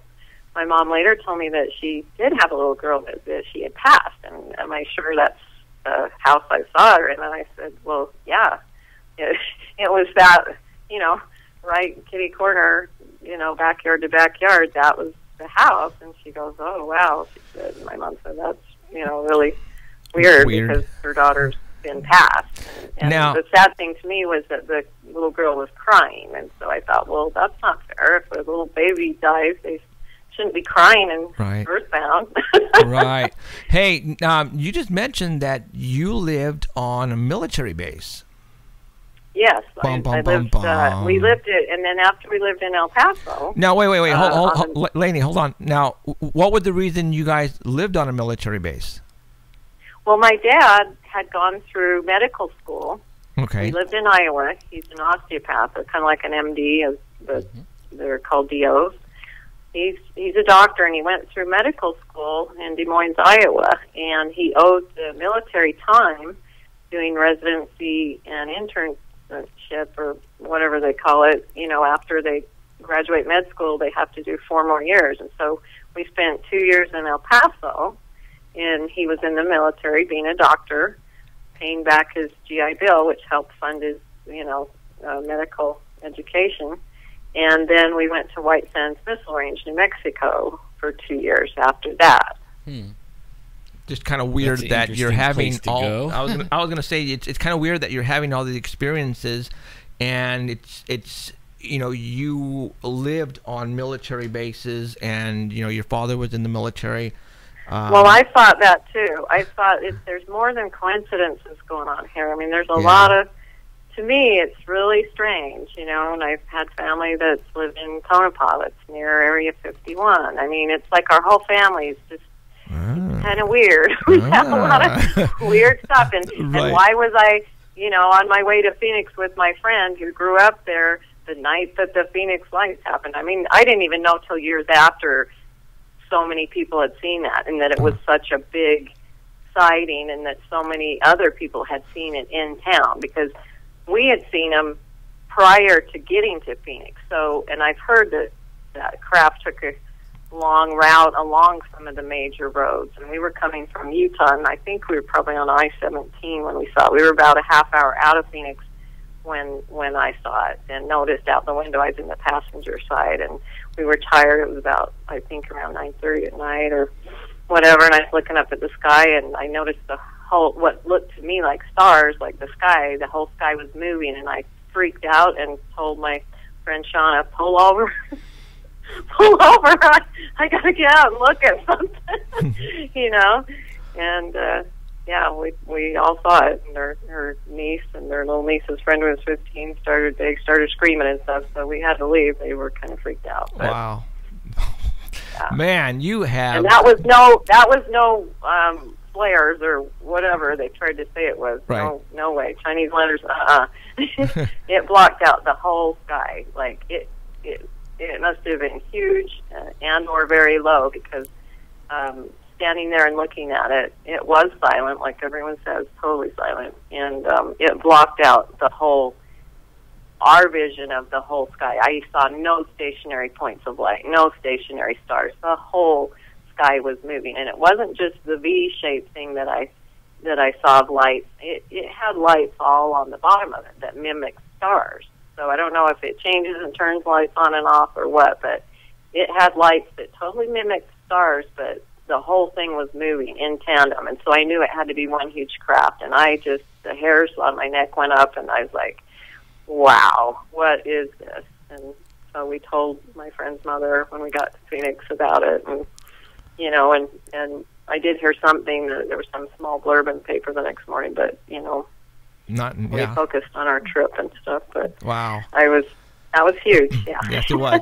Okay, so now when we were talking on the telephone, you mentioned to me that, you're not the only one in your family who's experienced paranormal activity, and your brother, you said your brother. My brother James has had, crazy stuff happen. Okay, and he'll he's truck driving, and he's gonna wait for your call after, and he says, I hope I'm not in a bad spot, but yeah, you've got to hear it firsthand. But he and my father loved airplanes. He had his own Cessna. His dad, who was a doctor, had a Cessna. And, they loved flying, and it was his passion. And when my parents divorced, my dad would go get my brother in Utah and, pick him up and take him back for his summer visits or whatever. And they were all in this Cessna, and I think it was a 210. He'd be able to tell you probably. And they saw a cloud, and my stepmom was with them, so there was 3 people in the Cessna, and my brother was probably about 13 at the time, and he was born in 1966, so whatever year that was. He was in the back seat. My stepmom and dad were in the front of the airplane, and they were just flying along, and there was a big, huge cloud in the sky, and our family's open to UFOs because of our experiences, and my dad is too, and my stepmom was interested in them as well, and she just looked at this huge cloud, and for some reason, it's kind of odd and coincidence, she says, look, that kind of looks like a UFO, and kind of laughing. You know how some clouds are shaped kind of like a UFO. Right. Well, you know what? Well, you know what? I'm going to stop you right there because we're going to have your brother on in the second half, and he's basically do that. And he's going to tell us. Tell you exactly. What happened because what you told me. Yeah, what you told me, I went. Oh. Yeah. I was pretty much stunned.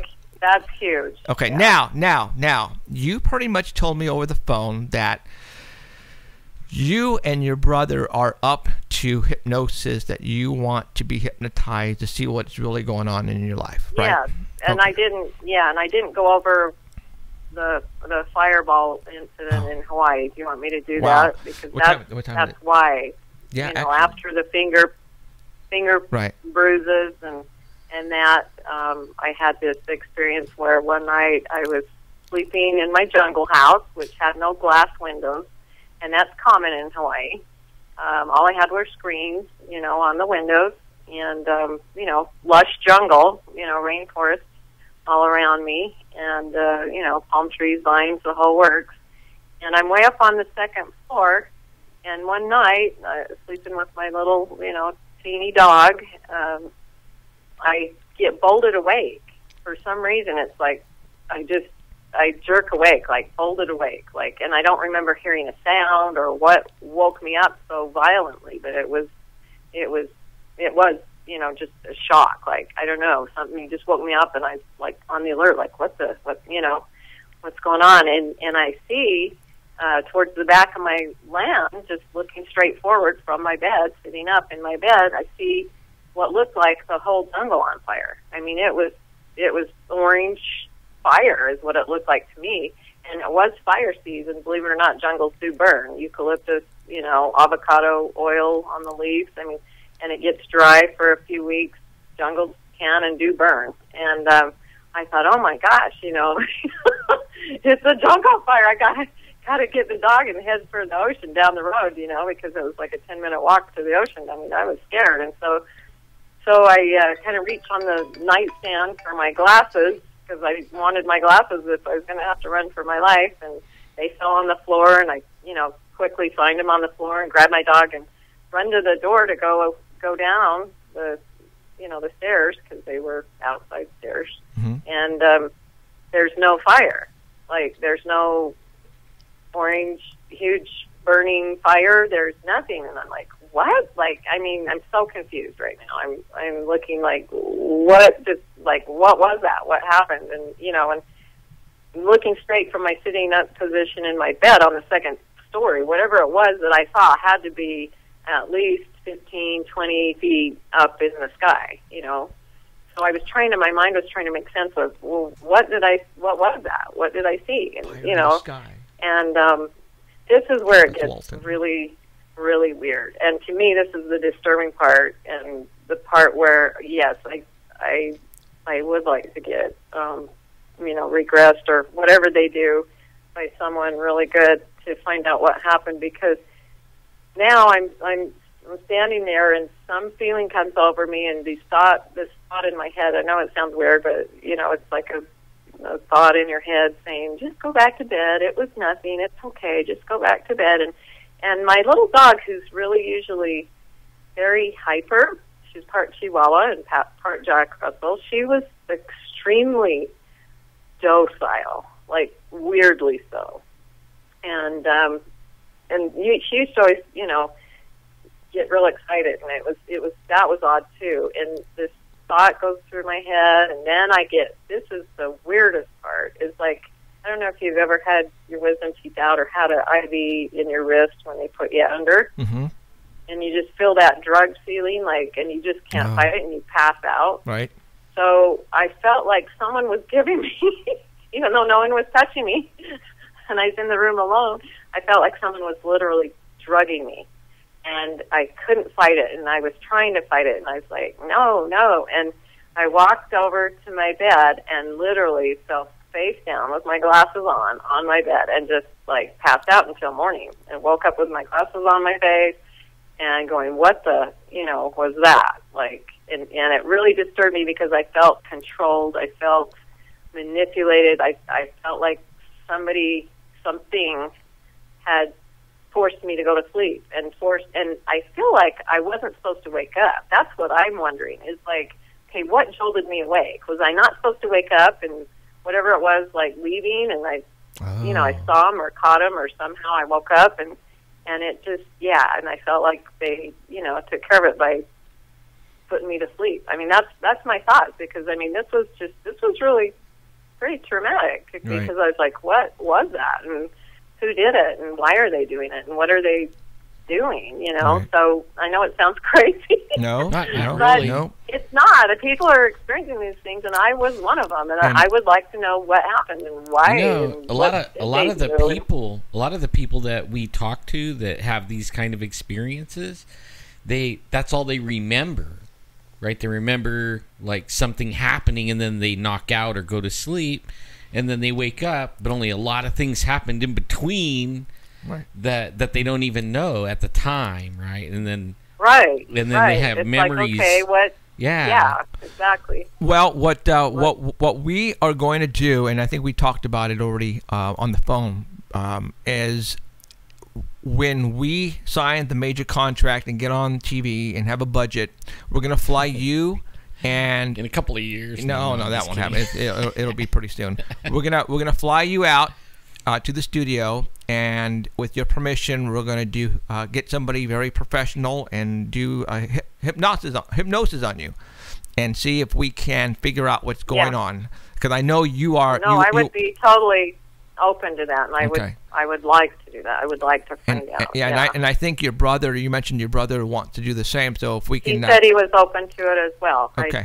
I spoke to him, and all right. he said, So yes, I would like that. Okay. So the only thing that I think has kept us from both doing it is finding someone to do it, and and not knowing how much it costs, or not knowing who's good or who's legit. You got to trust them too. Yeah. Well, yeah. I mean, if we do it, would you mind if we record the whole thing and then show it to everybody? Okay. Not at all. Okay. No. That's basically what. Okay. So that's what we'll do. We'll we're gonna put you in the books, so to say, and as soon as we can do it, hopefully next year, we'll call you back, and we'll get you out wherever we're at, and we'll locate somebody very professional who can do this for us, and then we'll get it on TV and show everybody live, and do your and I think, like you said, your brother's up to it too. So when we talk to him here in about the next half hour, excuse me, we'll talk to him, and after we listen to his story about the airplane incident, then we'll pretty much ask him as well. Yeah, so. he's got some other ones, but the airplane one's the main UFO one. Can't wait. Got other can't wait for that one. Spirit or whatever stories as well, but Yeah, we've all had it. It seems to run in my family. Exactly. I mean, my grandmother, my dad, me, my daughters, and my sons have seen things. And, you know, I wonder if it's happening to my grandkids. I kind of, you know, that's why I want answers, because, you know, I want to know what's going on, and I'm kind of a protective nana, you know. Right. Not that, like, I can do anything, but it's like I don't want things messing with my one of the things that I don't blame you. I don't blame you. One of the things about it is that it does follow generations. Yes, it does. The sad part is like maybe even your dad or your mom or somebody was having this when they were kids too. Yeah. And then and they never said anything, you know. And had your dad ever told you of anything, abductions or anything like that when you were a kid? Yeah. Well, they've seen UFOs. Okay. You know, I'd have to ask him if he was in the airplane with my brother, so obviously that one he was. Okay. Prior to that, I know he's very open and interested in that, and that his father had seen, my grandfather had seen some UFOs, and one UFO followed my mother and my dad's mother, so her mother-in-law. Go back for years, so. Yeah. A UFO had followed them in their car in northern Utah for a distance, and my grandmother wanted to get out and look at it, and my mom says, "No way," and, you know. And so I kind of feel like it's on my dad's side, but who knows? Because my brother and dad were both in the same plane. Who knows? Maybe it is my mom's side, but I never remember my mom's mother speaking about it at all. So it doesn't mean though it my didn't intuition happen. tells me it's on my dad's side, but I'm not sure. Back when you get in the older generation before us, you know, they didn't talk about stuff. No, you know what I mean? Like I saw a guy. I saw Bigfoot I don't with think the my older grandmother guy, and he on my mom's side probably would have. Yeah, it was like a taboo subject, you know. Right. So, all right. Hey, you know what? We're at the half of the show. So, Lainey, we have to leave, and we're going to take a little break, and then in a little bit we're going to contact your brother, and we're going to talk to him. I can't wait for that airplane incident, because that's going to spook everybody out. So, all right, Lainey, thank you. Thank you very much for coming on tonight and spilling your guts for us. That was really cool of you to do that. You're welcome, you guys. Okay. I appreciate what you do. Awesome. And have a great evening. We are going to. Oh no, you know, we're going to be in contact as soon as we can make this happen. You know, we're going to get you out here, and we're going to do the hypnotist on you, and we're going to find out what's going on. I'm willing to do it. And I'm going to link your YouTube video to our YouTube, so that everybody can look at it. All right, Lainey, thank you very much. Have a good night, and we'll talk to you soon, okay? Thank you. Thank you. Take care. See ya. Bye, guys. All right, we're going to take a little break. We're at the hour and a half. We're going to go 3 hours tonight, just like every Sunday night. And guess what? We have a new addition to our Paranormal Central team calling in from, where does she live? Chicago? Yeah. I think it's Chicago. Right. Heidi She's Hollis. in the Windy City. Heidi Hollis. The Hat Man author, you know her? Frozen solid. She is now going to be calling in at the beginning of the second half, and she's going to give us, just like Danny does on the Bigfoot side, she's going to give us the recent, you know, the best of type of ghost stories or Hat Man stories and UFO stories or UFO sightings, and she's going to talk to us for about 25 minutes to 30 minutes. And Heidi Hollis is now going to be our reporter in the Chicago area, and she's going to be calling in live from now on the second half of the show. So we're going to take about 5 minutes right now, and I know Heidi Hollis is probably shaking on her boots to get on and talk and all that, because, you know, it's going to be great. We're going to take a break, and then we're going to come back, and we're going to call Heidi, get on the chat with her, actually the telephone with her, and we're going to talk to her about some cool stuff. So you guys, we're going to let you go to the bathroom, go get something to eat, something to drink. We'll be back in about 4 to 5 minutes. And don't leave, because it's going to get better. It's going to get way better. Way better, guys. All right, you guys. Uh-oh, what happened? We'll be back in a bit.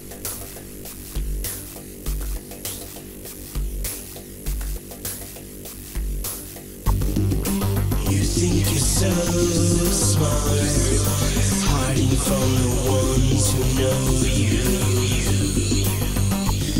But we see everything, innocence never knew you. Straight what you're ignorance, everything's gonna get better. Nothing is covered up, that will not be revealed.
All right, we are back. I hope everybody made it back okay. Hope no one drowned in the bathroom or anything like that. That would be bad. See that? Got that from Bobo.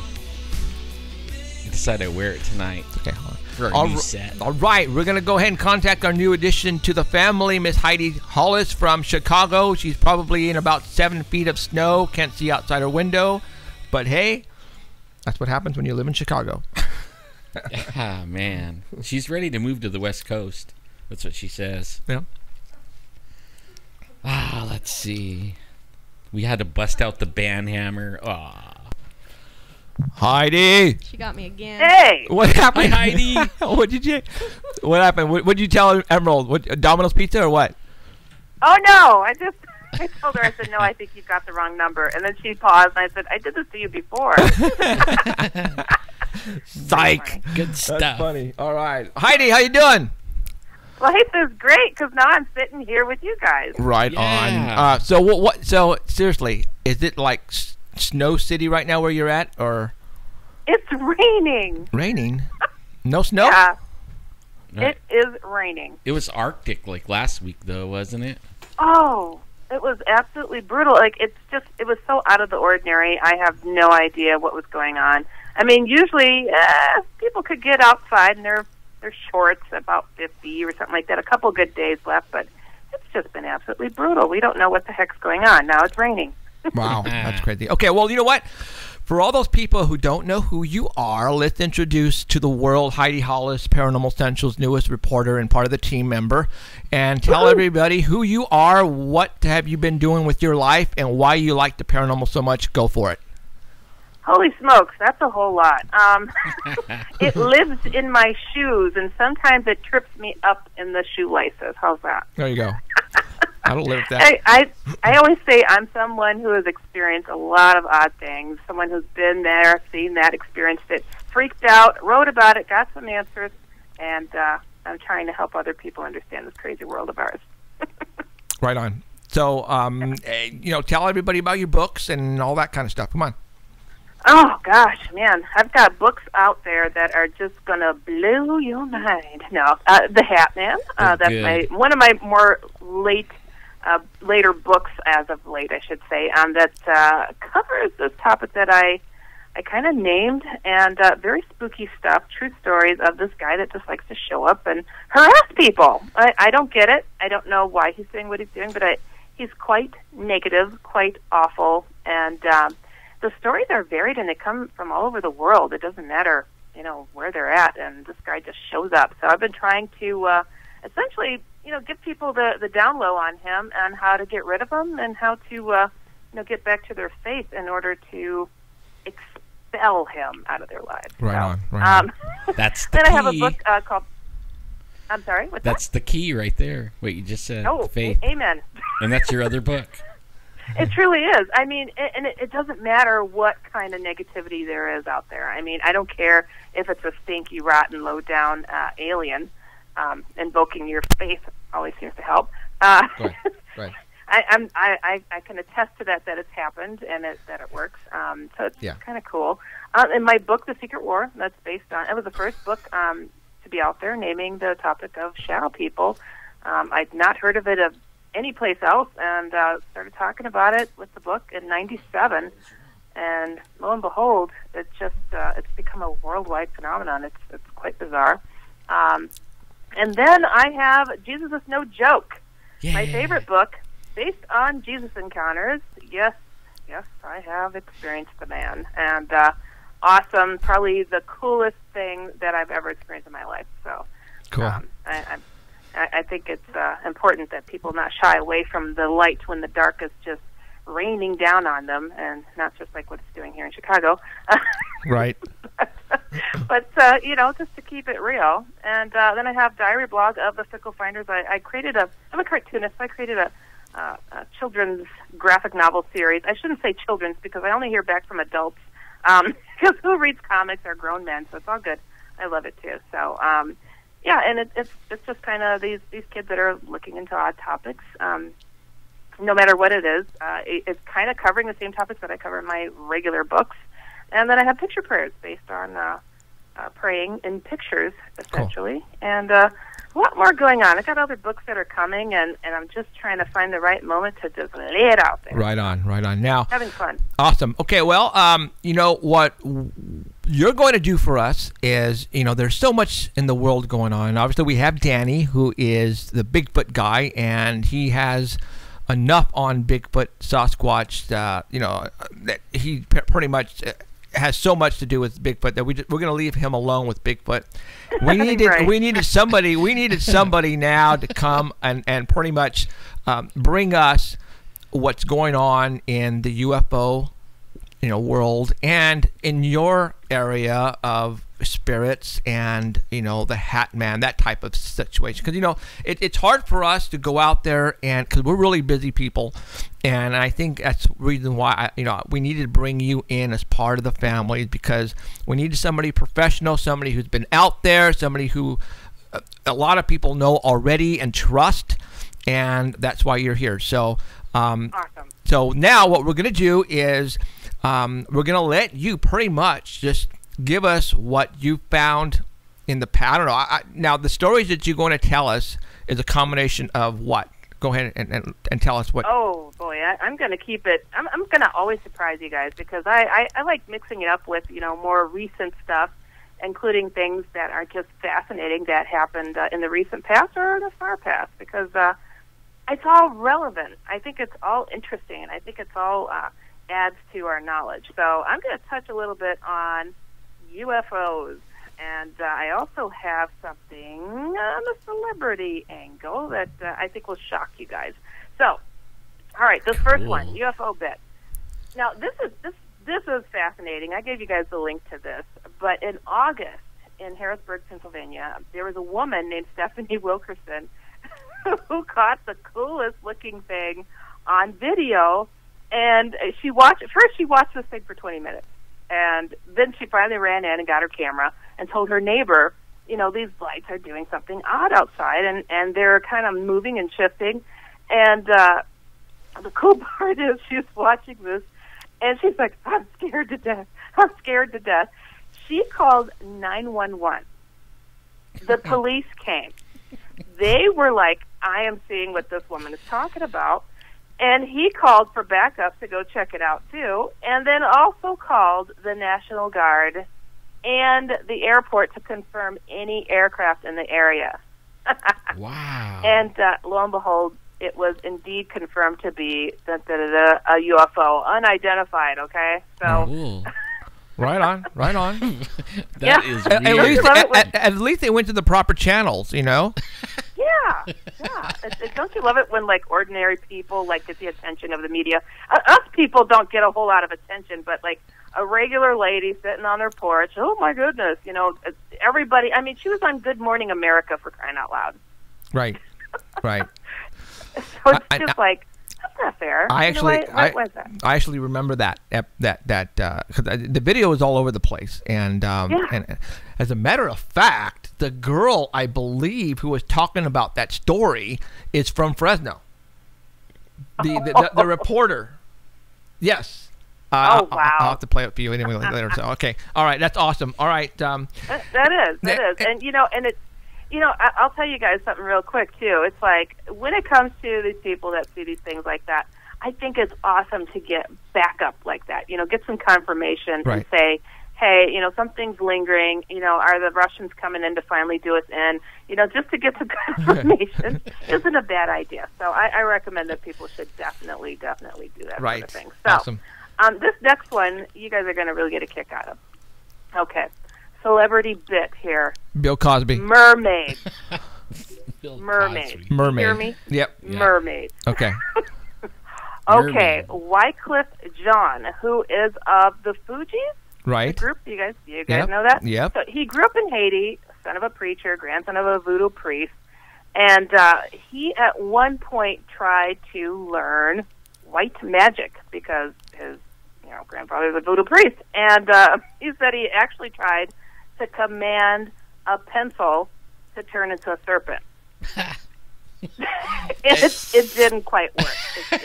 It But you know what? Happen. In the Bible, they threw a rod down and it turned into a snake. Oh, yeah, maybe he thought he was Moses. Yeah, and then the bad guys, no, they threw it down first, right? The bad guys, Egyptians. Yeah. And then Moses threw his down and it ate theirs. That's right. Yeah. Moses had the bigger, badder, like, anaconda of snakes. Maybe he just should have used a stick instead of a pencil. Okay. It had too much lead in it. No. Continue on with the story. So, anyways, he didn't master the spell. But what was interesting, now I saw this on television a while ago, his mentioning of his personal story with a mermaid. He almost drowned. He lived in Haiti. He almost drowned, and he was saved by a mermaid. Wow. Swears that he did. And when he was brought up on shore, he saw a dark-haired, beautiful girl surface and see her tail flip up. Whoa. Yeah. Okay. I mean, she literally dipped her head into the water and swam off. And, you know, this is cool that he... What's that? I said, wow. That's... Yeah. Yeah. Yeah, it's not that Discovery Channel hoax of mermaids. Right. This was an authentic Saved by a Mermaid story by Wycliffe Jean, who is pretty popular. Yeah. What is really, really, really interesting to me is, you know, he went on record. He didn't go. He wasn't on the TV show. His story was just shared. And then it was so hard for me to find any mentioning of this online. But I did find, you know, little sporadic bits about it here and there. But my advice for this Wycliffe is go bigger. Put this out there. You know, talk about this stuff just a little bit more. I mean, just to, you know, sideswipe it with the topic to just be like, hey, you know, this kind of happened to me. No! I mean, gosh, that's a pretty big deal. I don't know of anybody, do you guys, that have seen a mermaid? No, I heard of the stories, though. And I'm for all those people who don't know who he is, okay. Yeah, he's killing me with that mermaid story. You know? After he was rescued, he saw the mermaid swim off. That's the story that I'd seen on television. So it's, I mean, and this was a long time ago, like maybe 10 years ago. So I'm like, gosh, I really want to find more about that story, but nope, not a whole lot out there, which is a crying shame. Wow. But I got another interesting story. Okay, this is fascinating too. Okay, there is a rapper named Lupe Fiasco. I don't know his music. I don't know if you guys do. Nope. Sorry. But, Wait, I just bought a single. No, I'm just kidding. No. He's a rapper. Oh, no wonder. He says when he was 11, this is a quote, I definitely had an extra-worldly experience. I got a scar on the bottom of my ankle, and I don't know where it came from. I never had surgery there. I never remember falling there. I've done martial arts my whole life. It could be something from that, but I remember waking up and just being shocked, like I was surrounded by all this electricity. I was trying to call to wake up my cousin and roll out of the bed, and I couldn't move right, and then I was surrounded by blue electricity, and then it stops. And I look out the window, and I see a black disc fly down in front of the window, sits there, and then flies out. Wow. Pretty darn cool. Of course, he's being made fun of for this. I mean, that's difficult. Well, but okay, go ahead. He should have made a rap song about that. Oh. Ooh, okay. Yeah, but you know, that would be cool, wouldn't it? I mean, my goodness. But I just thought it was fascinating that he went on record to actually share that, because a lot of people are just like, oh, no, that's just, you know, we can't go there and talk about this. But, right. you know, it's a shame that, you know, there's like this big old giant thing of ridicule sitting out there. And something that I've asked, you know, other people, you know, why don't you see many African Americans go on record about their alien encounters or things that they've seen, and or why isn't there anything on BET? And the response I've heard across the board is, "And you never will." Yeah, and they run real fast too. So you know what, Heidi, that is very true. Now, if you really think about it, abductions, UFOs, I don't, you know. Not even Bigfoots. You know, it's mostly just the white and Native Americans who have these stories. Why is that?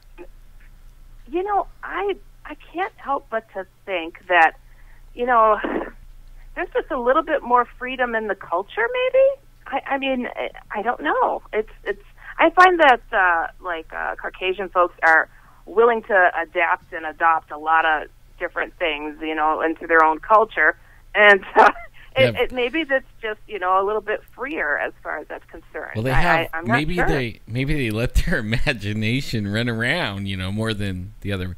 But only like in defense of everyone, when I was in Africa, we went on this long journey in the jungle, and the floorboard of the car had holes in it, and it had red dirt, and we were miles and miles, and the whole car was full of red dirt, and we all had we looked like bandits, we had these things wrapped around our face. When we got to the beach, all I could think of was running out there and getting in the water and getting the red dirt off of me that I had for a week all over me, in my hair, I mean, it was yucky. And it was a closed optional beach. Every beach was. Hello. Yeah, they called it, they had a name for it, Pleasure Beach. Every beach was Pleasure Beach. Damn. I bet it was. So, I mean, I seen Pleasure Beach, and it was like, yes. I bet you saw it really close, didn't you? Well, I was running for the water, and I was throwing my clothes off. And dirty old man. I started hearing everybody yelling, and then I heard one shot go off, and it stopped me, and I turned around to see what was going on, and they were chasing me. And then they held me at gunpoint right at the ocean. I got my pants down around my ankles, and they're telling me... Wait.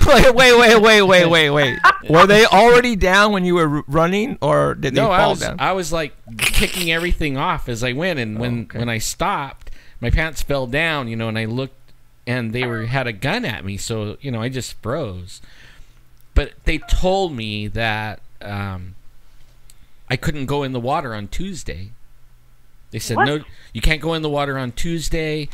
And I'm like, I don't believe that. I'm American, I could go in the water. And they said, we'll shoot you if you go in the water. And I'm like, why?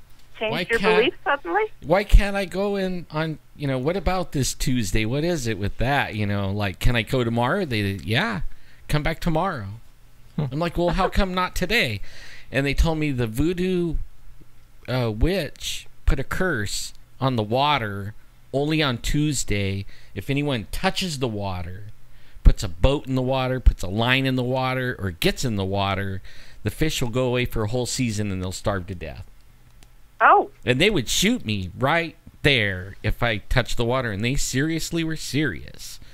Yeah, and I just started getting dressed, and I was thinking, man, I'll be back tomorrow, man. You think? I did, too, and they let me get in the water the next day. But, I mean, over there, everything was, I heard all kinds of stories about, weird stuff. Right. Even people zombie-like. I heard all kinds of stuff, but you don't hear it here. Right. Hey, really quick, before you start on this again, Lainey, can you do me a favor and send me the link to your brother's song on YouTube?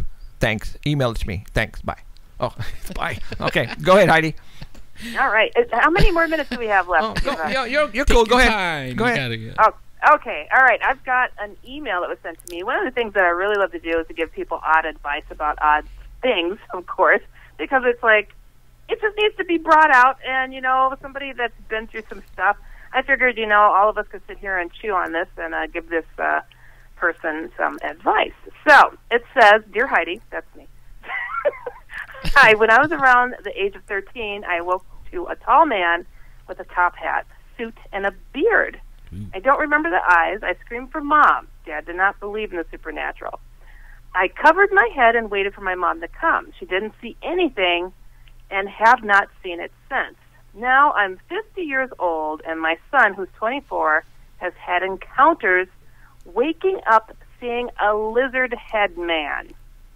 That sounds gross. His girlfriend at the time, who's married now this year, they have been complaining about a black mass or mist sometimes. Now this entity really scares them. Second week in October this year, he challenged it. Oh, that's a bad thing. And that is a night that we will not forget. Him and his girlfriend got into a fight. He then went to his man cave, started drinking vodka. Okay, I think some of you guys can relate to this. Vodka straight. which is not like him.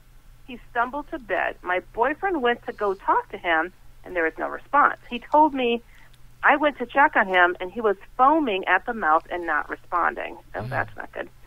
When he talked, that it won't tell him its name, it's going to hurt his girlfriend. Oh, okay, this sounds like a straight-up possession, doesn't it, Alex? Yeah. I mean, gosh, that's, woo. When he went in the, okay, it says when he went to talk to him, he would not tell him his name, it was going to hurt his girlfriend. It wants her to hurt, wanted him to shoot himself, telling him he was a failure, etc. Needless to say, he was taken to the hospital by ambulance, had a blood alcohol level over 1.2. Ooh, still saying it was going to hurt his girlfriend. I had to go get her to the hospital. He was trying to lead to go protect her. I don't get that. The kids put a cross in each corner, but it's here, one at end of the house. I don't read these things ahead of time because people don't edit what they write, and I don't edit it either. I contacted a paranormal investigator, but they really were of no help. One called me, and that was it. Thank you for reading my story. Any help would be appreciated. Debbie. Holy cannoli, guys, huh? Yeah. That's a trip. That's a trip. That sounds like, wow, that person, I mean, I don't know about you guys, but when you hear about somebody that has taken in drugs or a large amount of alcohol, they seem very, very, very susceptible to having something like that happen to them. I mean, whether or not, it's like those dark things hanging around in the home. I think they were just waiting for their opportunity to pounce. Yep. I actually think when you're drinking, you're whatever kind of like conscious level thing that you have that protects you, I think it kind of comes off of you. You know what I mean? And you become more susceptible to everything because your guard is down, basically. Right. You know, they can just jump in there and go for a drive, you know. Oh, yeah. You know what's interesting about this, too? It's, they saw the Hat Man, and then they saw the Lizard Head Man. Wow. And then the Black Misty stuff, and then an outright possession. And so many people would scratch their heads and go, I don't get it. I don't see how they're related, dude. It's like, well, I always say darkness is darkness. Yeah. I mean, do you have to put a name on it? It's just kind of all in one big bowl of soup, isn't it? Yeah. Well, how many people like on your Facebook groups get? I mean, I know I read them, but only how many go on there and talk about that lizard thing? Quite a few, huh? There are quite a few, and but what's interesting, it's been tapering off in the past several years as far as what's happening out there. Like before, it was gray aliens, this, that, UFO sightings, and then it became the reptilian type aliens. Yeah. And then everything seemed to start shifting towards almost an outright spiritual battle, where these reptilian-like creatures were seemingly trying to possess a person, scratching at a person, beating at them, and then the shadowy beings, and now Hat Man. It's like this culmination to the stinkiest of the stinkiest, worst creature out there. Yeah, and they get like mean. I mean, some of the stories I have a hard time reading because it scares you. Like you don't want to go and turn the light off because they're like, and then it jumped on me, and then it was like choking me out, and I'm like, oh my God. Right. It wasn't just standing by the bed anymore. It was getting down, mean. Right. And you know what's interesting? This person, Debbie, she's asking for advice on what to do, and it's like, I would personally suggest that, obviously something is running in the family and connected to the family as far as negativity is concerned. I think that they need to, finally own up to what it is that's going on and not sit there and idly and be like, oh gosh, I'm being victimized. Oh gosh, there goes another one. Oh my, it's not even about getting on the phone to get the local priest over. I'm all about, putting your ethereal foot down and in the backside of these creatures and just saying, hey, you're not welcome. Here's a prayer. Oh, and here's a little Jesus in your face. Man, me and Jeffrey got a call a while back, not long ago, and some lady, I don't know where she was, back east somewhere, and man, she was like freaking out. And I tried to tell her those things, and all she wanted to do was freak out. Isn't that sad? Yeah, I actually just had a call. I completely forgot to tell you about this. About 2 weeks ago, a lady in a mobile home with her mother-in-law and her kid having problems, right? And I told her what you, Alan, told me, that it has to be the owner of the property. And I told her exactly what you told me to do, word for word. Her mother-in-law did it because it was basically scaring the baby. They were hearing things, the whole 9 yards. They did it. Everything stopped. Yeah. Everything really stopped. Simple, but a lot of people, they don't listen. But I'm glad that stopped. She was so happy. They've tried everything, and people don't like to hear us say, because we throw religion in this paranormal stuff. All right, we do. We talk about religion here, whether you like it or not. It is part of, I believe, the paranormal world. But if this lady used the word Jesus Christ to basically condemn this thing to leave the property line, and it worked. Yeah. So far, it worked every time for me. It worked. All right. Yeah. So, okay, I'm just telling you right now, it worked. Okay. I believe it. I mean, it's common sense. It's like they're throwing their darkness at you. Why don't you throw some light back in their eyes? A little sand. So often I hear people say, so I called this church, or I called these investigators, and here, like, these people, all they had was an investigator calling back. It's about you. It's not coming there to look at your priest. It's not coming there to look at your neighbor. It's there to talk to you. Yeah. So that means you've got to own up. You've got to take care of this. It's so interesting to me how people just reach for things, and I don't blame them, because they've been taught all their lives, this is not for real, these things do not happen. But as they're being beat down, spiritually, a realization comes in their head, like, I've got to do something about this. But they don't realize that the answer lies in them. It's a sad thing, but I always hope and try to encourage people to, pick up their spirits already and just say, look, it's just like if you had, Jeff, if you had a neighbor that kept coming over and smacking you on the back of the head, wouldn't you find a way to show him the door? Absolutely. I would get tired of it. You just don't let it keep going on forever and ever. You want to put a stop to it, and whatever it's going. Yeah. You know what's weird? You wouldn't go and get the priest to tell him to stop smacking the back of the head. Oh. They don't have any confidence though, and they're afraid. I mean, like that one lady. I was on the phone with her like 2 hours, and I would build her confidence up and everything, and then the thing would do something, and she was back cowering in the corner again. It was like it was playing on her fear, and it knew it. It knew it could scare her back to the corner. And and I finally, was like, I can't do anything. I gave you everything I got, and now it's time for you to act on it, And she never did, well, as far as I know. Right. She never called us back, and she was crying. I mean, it's like, wow. Yeah, sobbing. Wow, it was sad hearing crazy. her. That just breaks my heart. It really does. Yeah. Because I understand it shakes up a person's reality hugely. But it's okay. Once you calm down, somebody told me this awesome quote that once the student is ready, the teacher will appear. She wasn't ready. She wasn't ready to hear what you had to say. That's true. She really wasn't. So she needed to own up and calm down.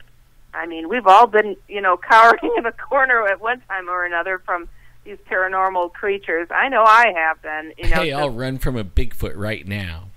Yeah. I still will. I won't stand there and say, Jesus, I'm going to run. That's the one thing, I don't think that would stop him. I think it would hit me like a freight train. But, Oh, gosh. It's so fascinating to me. I really hope that, people get the message that we have got to start, taking it upon ourselves to, stand our ground. This is a personal battle that's going on out there, people. It's not just everybody thought, oh, revelations, it's gonna come with all these chariots come in the sky and whatnot. They're already visiting. I hear that they're already here. They're in your bedroom. They're in your neighbor's bedroom. I hear that from people. They're like, oh, I can't wait until the Lord comes back. It's like, you know what? You don't gotta wait. Just like take control right now and quit being like, you know, waiting. Waiting on who? He just gave you everything you need, so use it. You know, basically. Indeed. All right, Heidi. Anything else? Oh gosh, I've got tons of this stuff, but I don't know how much time you guys want to go on. Yeah, we're pretty much. Yeah, we gotta call it right here. Awesome. Only because we had to get everybody to know who you were and you had to introduce yourself. So next week we'll have some more time. So just very cool. Thanks for rolling out the red carpet and giving me this awesome purple robe. It's great. Will you see the crown? Yeah. Oh, I can't wait. All right, Heidi. Thank you much, and keep us in the loop if anything happens this week. If anything crazy happens that you hear of that you think we should tell everybody on our Facebook, links or anything like that, you make sure you either get a hold of Alan or myself. Okay. I will do just that. Thanks, right. guys. All right, Heidi. Thank you. We'll see you next Sunday. Bye. All right. All right. See ya. Bye. Bye. Okay, that was Heidi. She is crazy. She is one crazy lady. I love her. And that's why she's part of the team. Yeah. So, all right. In about 4 minutes, we're going to go ahead and contact James. He is Laney's brother, and we're going to talk to him. Now, apparently he's a truck driver, and he's on the road. We're hoping that when we make the call, he's going to be in an area where he's going to be available to talk. And I told him and her what time we were going to be calling him, so that way, if he is in that area, he's going to pull over and wait for our call. And I think he's going to do that. So yeah, cell phones don't work well like this. Yeah. So you know what? It's 4 minutes till. I want to go ahead and call him. Please, Emerald, let your fingers do the walking. And she's going to go ahead and see if we can get him on the line. And then we're going to talk to James for a bit. And blow your socks off at the same time. Man, this is one story. James actually wrote a song about the airplane incident. Really? And I'm going to have the link here pretty quick. And we're going to play it for everybody. All right? So I guess he was in a band a while back, and they actually wrote a song, and basically you have to listen to the lyrics because he's describing the whole abduction situation in the song. Have you ever thought, like, why did UFO name their band UFO? Good question. I don't know. They used to be my favorite band when I was a kid, and I always wondered that, like, nothing. Okay. So Emerald's calling and no answer as of yet. So yeah, well, I had a UFO. Experience. Go ahead and talk to everybody about that until Emerald. And it was like the stereotypical UFO sighting, right? You go out and have a smoke. Have a smoke. And that's what everybody tells us, right? I went out to have a smoke. Or take the trash out. Yeah. And I looked up, and there's this. We got him. Oh. Hold on. Hold that story. We'll tell it afterwards. Okay. To be continued. Hello, James. Are you there? Yeah, this is he. Hey, how you doing? Good, man. Hi, are you parked on the side of the road someplace? I'm coming into a town as we speak, and I'm going to park. I was racing to get to an area that had reception. Right. I'm safe though. I got a headset on. I'm not holding it. Okay, right on. Okay, well, hey, we talked to your sister in the first part of the show, and she filled us in on what's been happening with her and her incident near Catalina Island. And when I talked to her on the phone about a week ago, she told me about you and your dad and stepmom's incident in the airplane. And I went, holy smokes, I got to get James on the phone. All right. Yeah, absolutely. Yeah, that happened when I was 14. I'm 48 now, so however many years ago that was. I guess that would have been back in about 1980. My dad is a pilot, obviously, and we were flying from Provo, Utah, we were living in a little town called Beach, North Dakota. I don't know if you know where that is. It's in the southeastern part of the state of North Dakota. But anyways, we were at about 13,000, maybe a little under. We didn't have oxygen masks on. I know that sometimes he flew up where we had to put oxygen on, but we were flying along. I was in the back seat. My dad was in what would be the driver's position in the plane. My stepmom, Connie, was in the passenger seat in the front, and I was in the middle of the middle seat because it's actually it had a third row of seats back there. But I just was sitting there looking at the sky. It was a clear sky. We were probably somewhere around 12,000 feet, and there was one cloud in the sky, and it looked the classic UFO shape. And this thing was huge, though, and it was at about 11 o'clock. Okay, so not straight ahead of us, but about 11 o'clock position. And it was way out there. I mean, it was a ways away. So we're flying along, and, about 20 minutes go by. And, most of the time when you're flying, I don't know if you've ever gazed out the window, clouds kind of, that are a long ways off like that, they'll eventually kind of morph, and you know what I'm saying? The wind current will change them a little bit.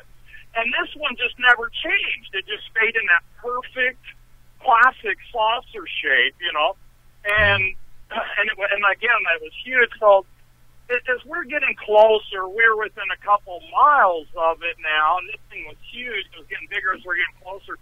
I lean forward, and my dad takes he had a headset on to talk on the radio to traffic control, and he takes that off because he could see I'm going to say something to him. And then Connie, my stepmom, they both lean in, and as I'm leaning forward, those things are so loud. It's a turboprop 210, Cessna 210. And I said, I point to that cloud, and I said, that's funny, that thing looks just like a UFO. And they both laughed, and they both said, I was just thinking the same thing, So they had been kind of scoping it out the whole time too, and so then they leaned back. My dad put his thing on, and I sat back, and not, and again, like I said, when I said that, we were within a couple miles of it, and not more than just a few seconds. I'd say not more than 10 seconds after we leaned back, it started getting, as you come into clouds when you're flying, have you seen it where there's thin spots in them? Mm-hmm. You know what I'm saying? As you get closer, you'll see thin spots. Yeah. And you'll from a distance it looks solid, but as you get closer, you're starting to see pockets in the cloud. So there, as we're getting closer, after I lean back, all of a sudden you're starting to see these thin spots. Also, I see this black dot. I'm like, what the heck is that? Like, there's a perfect black round circle. Then immediately another one, then another one, then another one. All of a sudden, this happened in microseconds. A whole line, then another line above it of what I thought were windows showed up, and this whole thing appeared perfectly. You could see the edges of it, the outline of it, and it looked like two saucer pans, the classic shape, two saucer pans put together. Only in the middle section, it actually, if you can imagine putting a round circle, the edges didn't come to a point. There was actually a straight up and down part on it in the middle. You follow me? Yeah. There's there's two rows of what I thought were windows, and I'm like, whoa! I'm like freaking out. I'm like, what? I couldn't even believe what I was seeing. And no sooner did I think to myself that this is windows, then all of a sudden these little black things come flying out of it like bees. Is the only way I can describe it. Wow. Have you ever seen bees come flying out of a beehive? Mm-hmm. Wow. You know how they come swarming out? Oh yeah. They don't hit each other. They don't. So it wasn't like anything I'd ever seen before. The way that they move, they come flying out of all these holes. So those were portals, I guess. They weren't windows. I thought they were windows, and within just a second, they came right on top of us. They traveled probably half a mile within a microsecond, and Connie, my stepmom, she reached over, and the last thing I remember is her reaching over and grabbing my dad and said, "Jerry, what the hell is that?" She was hysterical. She screamed, "What the hell is that?" And they were right on top of us, literally. At that point, there was probably 20 of them. It's crazy. They were like black, and they were, each one of these things was as big as the plane. The big thing must have been at least a mile across. It was massive, because when they came out of it, they looked like little tiny things. Oh, I see. Spewing out of it. Right. But, Yeah, when you said bees, I'm thinking little, you know. Wow. That's all I remember. That's all any of us remember. So, and what's even stranger about it than the experience that I just told you was that none of us had a conversation about that till literally like 12 years ago. Wow. But now, when you guys came out of it, I mean, where were you? Were you like? We never. That's the thing. We don't have any memory. We don't have any memory of. We never even. Not only do I not have any memory of what happened, nor do they, of what happened after she screamed. That was literally the last thing I saw or heard. Was Jerry? What the hell was that? And she was screaming it hysterically, and I was like, we were all in shock. I'm sure my dad was. He didn't say anything, but. You know, and that was it. We don't remember, like, going home, and having a conversation, like, whoa, that was weird. You know what I'm saying? That's more disturbing to me. What happened isn't even really disturbing. What I remember, you know, that, I was in shock. We all were. But that's what's more disturbing than that is, like, we never... the next day woke up and said, wow, that was weird.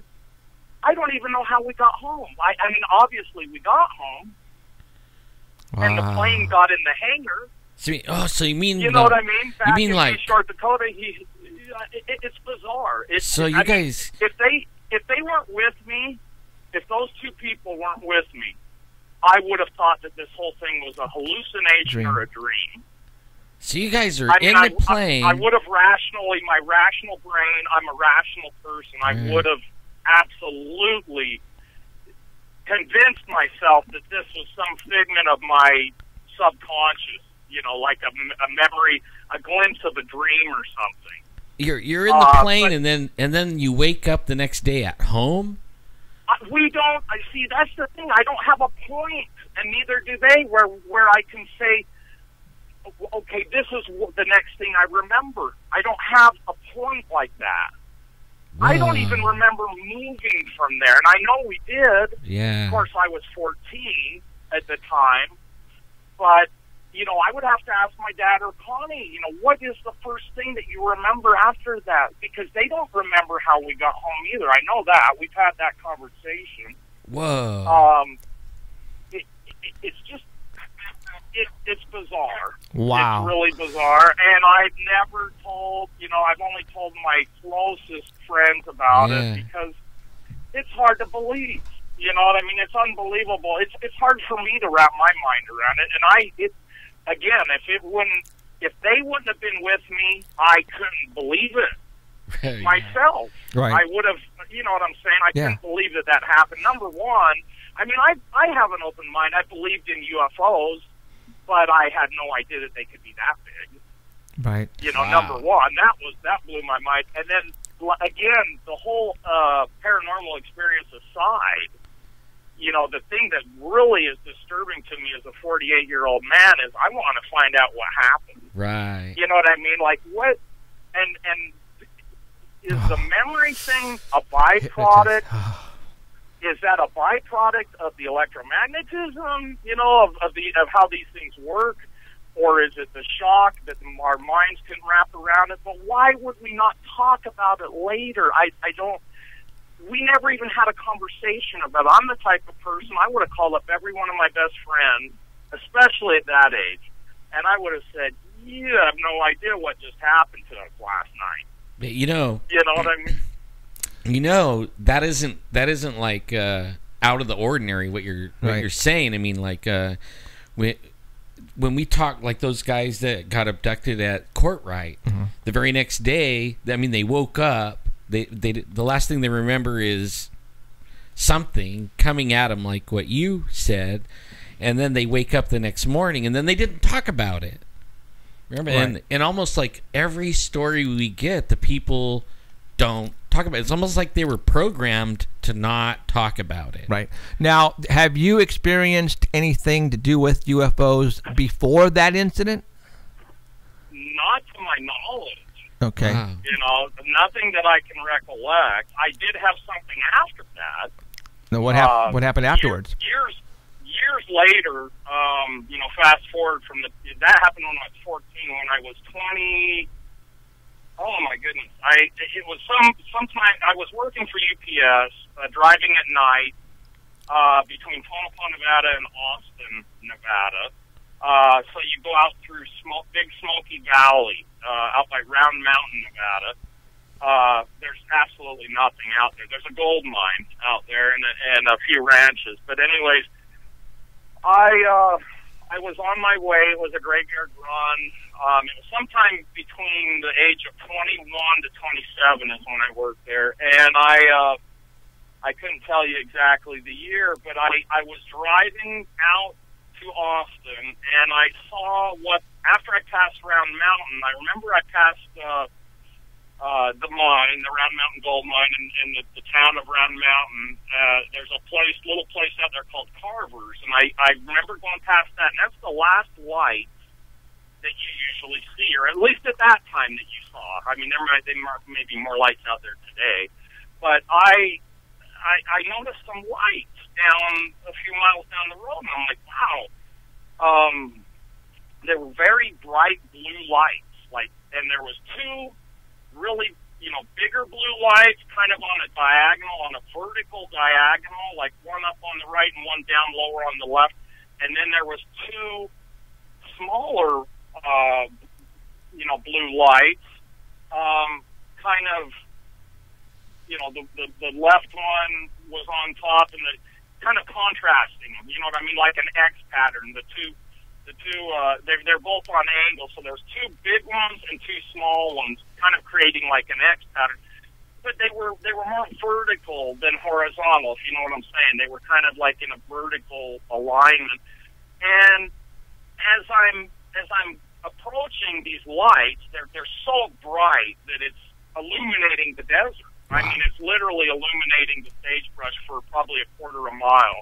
Wow. And I'm thinking, wow, because of the alignment, like I was saying, the vertical alignment, I'm thinking to myself, wow, this is a drilling rig. You know, they're out here drilling a well at night. Wow, this is an opportunity for me to see somebody. I'm going to get out and take a break and talk to these guys. Come over and say, how you doing, And so I pull the van, it was a UPS package car, what they call a P600.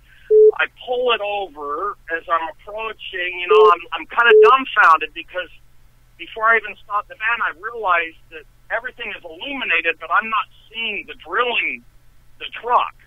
You know what I'm saying? That I'm not seeing the base of the drilling rig. I see the lights, what I thought were the lights on the mast that goes up, but I'm not seeing the bottom of it. I'm seeing everything lit up, and I don't see anything out there. And so immediately, the next thought that comes into my mind is, someone hit a cow or something. This is a care flight helicopter out here. It's either landing or taking. I didn't know, and I couldn't tell as I'm coming to a stop. I was just coming to a stop at that point. And I remember setting the brake and kind of looking out my window, like, is it rising or lowering? And it just kind of stayed there. And I thought, wow, okay. I was kind of bewildered, like, is it taking off or landing? And then the other thing is why is it so far over there and I don't see other emergency vehicles around? Like, where's the other emergency responders? You know what I mean? That called this thing in. But I still at that point it really didn't compute, because I'm thinking, they might have went off the road. It might have been a drunk driver and they went off. So I shut the van off and I opened the door. And I stepped down the two steps. This is on the passenger side. And as I'm looking out, my boots, I had steel-toed boots on, hit the ground, the gravel on the side of the road. And I remember hearing the gravel, like, loud. As I stepped down, it was pitch quiet. It was just totally silent out there. And that got very scared at that point. It overwhelmingly, I was terrified. I hadn't even taken my hand off of the door, you know, the sliding door handle that slides back on that side, and I'm looking up, trying to, like, putting my hands in front of me because it's blinding. It's almost like trying to look at the sun. I'm trying to make out, is this 4 objects or one object with 4 lights on it? I couldn't, to this day, I couldn't tell you.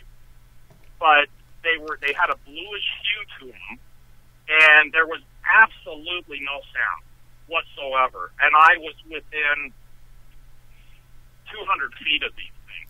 Wow. And they, like I said, it lit up the entire, you know, like a quarter-mile area. And, I mean, you could get down and find a gun wrapper on the ground. It was bright. Wow. And I was so scared once you know, my brain couldn't figure out what it was. I jumped back in the van, slammed the door, and took off.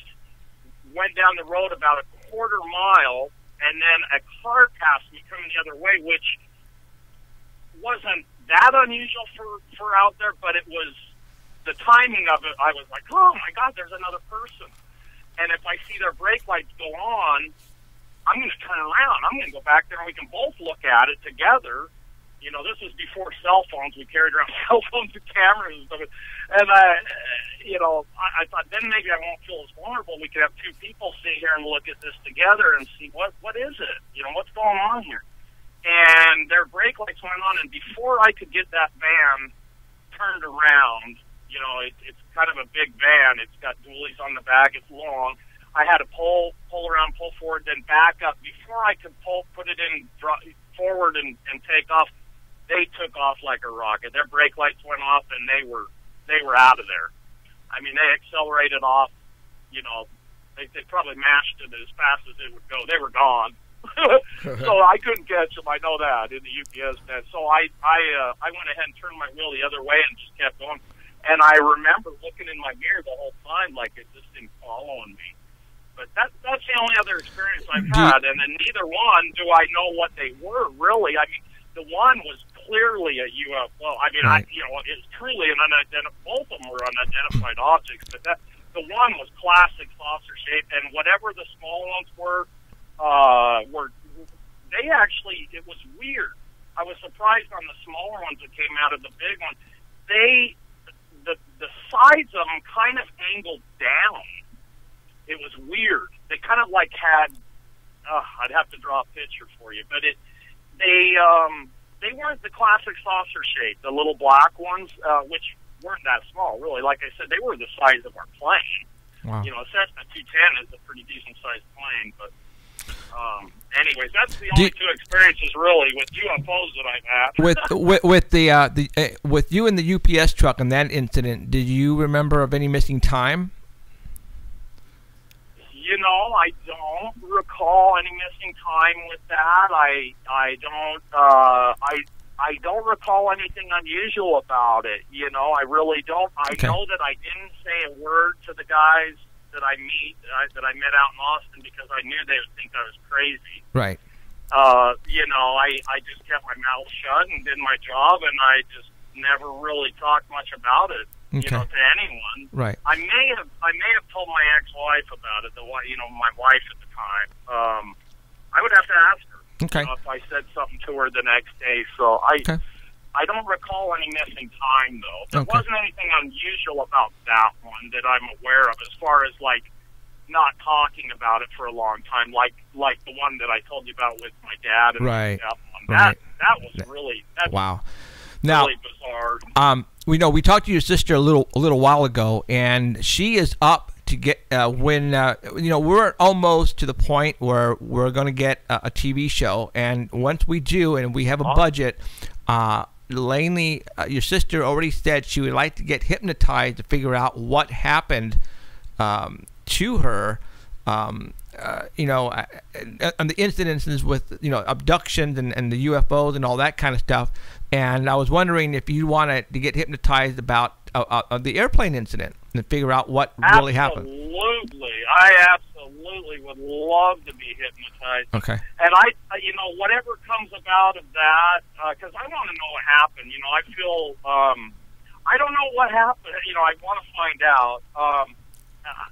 You know, All right. I don't know. I have no idea. Yes, I absolutely. Okay, right on. are. Now, The short answer is yes. Okay. And I've even gone so far as to think that before my dad dies, I would love to at some point have different hypnotists hypnotize all three of us, so that someone can't say you were being led by the same hypnotist to have the same story, and then compare the three, whatever comes out of the three hypnosis sessions, and see what correlations there are. Okay. And you know, because I don't see how anyone could say, well, you were being led if there was three separate independent, you know.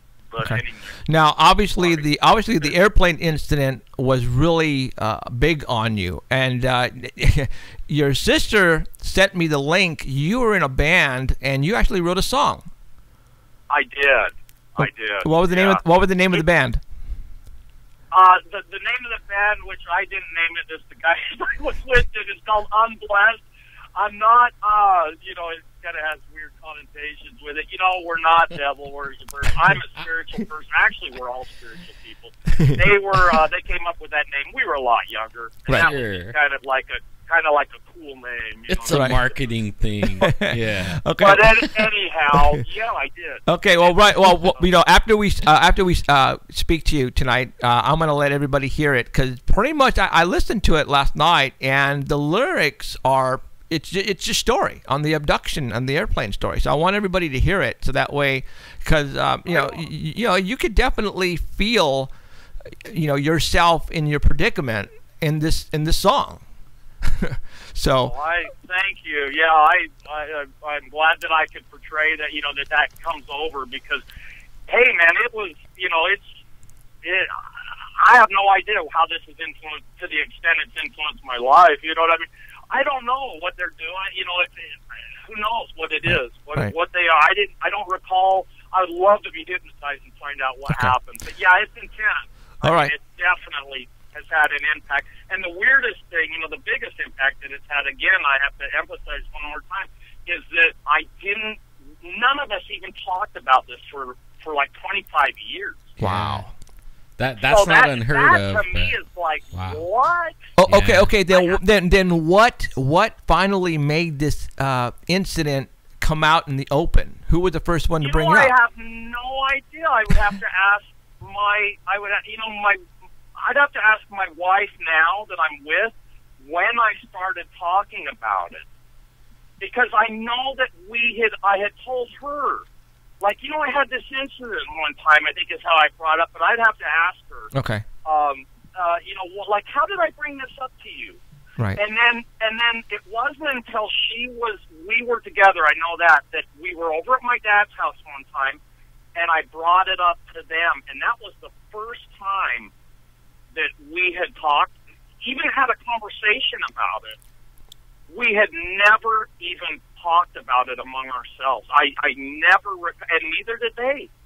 They never remembered ever even, they didn't have any recollection of how we got home, no point of reference like, well, okay, yeah, I remember we got home and the next day, you know, none of us have any kind of a point where we can go back to and say, okay, yeah, this is where my life returned to normal. Wow. Okay. Isn't that bizarre? It's troubling. That is weird. We're gonna get you hypnotized. Hopefully by the beginning of next year, we're gonna keep yours and your sister's phone number in our Rolodex, and when the time comes, we will contact both you guys, and we'll make it happen. All right? Awesome. Yeah. If you have Thanks so much, brother. If you have a Facebook. Join us on Facebook too. Yeah, we're on Facebook. I absolutely will. Okay, Paranormal Central. Just look for Paranormal Central and go ahead and like us, and I'll look for you, and we'll get you in on my personal page as well. James, I'm gonna let you go. I'm gonna let you go, and you drive safely. Okay? Yeah, you drive safe. Thanks so much, you guys. Thank you. Okay, we'll talk to you soon. Bye. See ya. Okay. All right, buddy. Bye-bye. Talk to you later. All right, I'm gonna play the song really quick. That's like, it reminded me of like Star Wars. You know how when the Darth Vader, you know, and they come out of the Death Star, and all these all these, they're like flying. That's what. Well, you know like, what? Envision Independence Day. You know when they're attacking, and all of a sudden all the Holy Ghost, they come out. So all right, I'm gonna play the song really quick for you guys. It's it's heavy metal. It's hard, but listen to the lyrics. It's hard. Watch out. Ooh, Pink Floyd sounding.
There you go.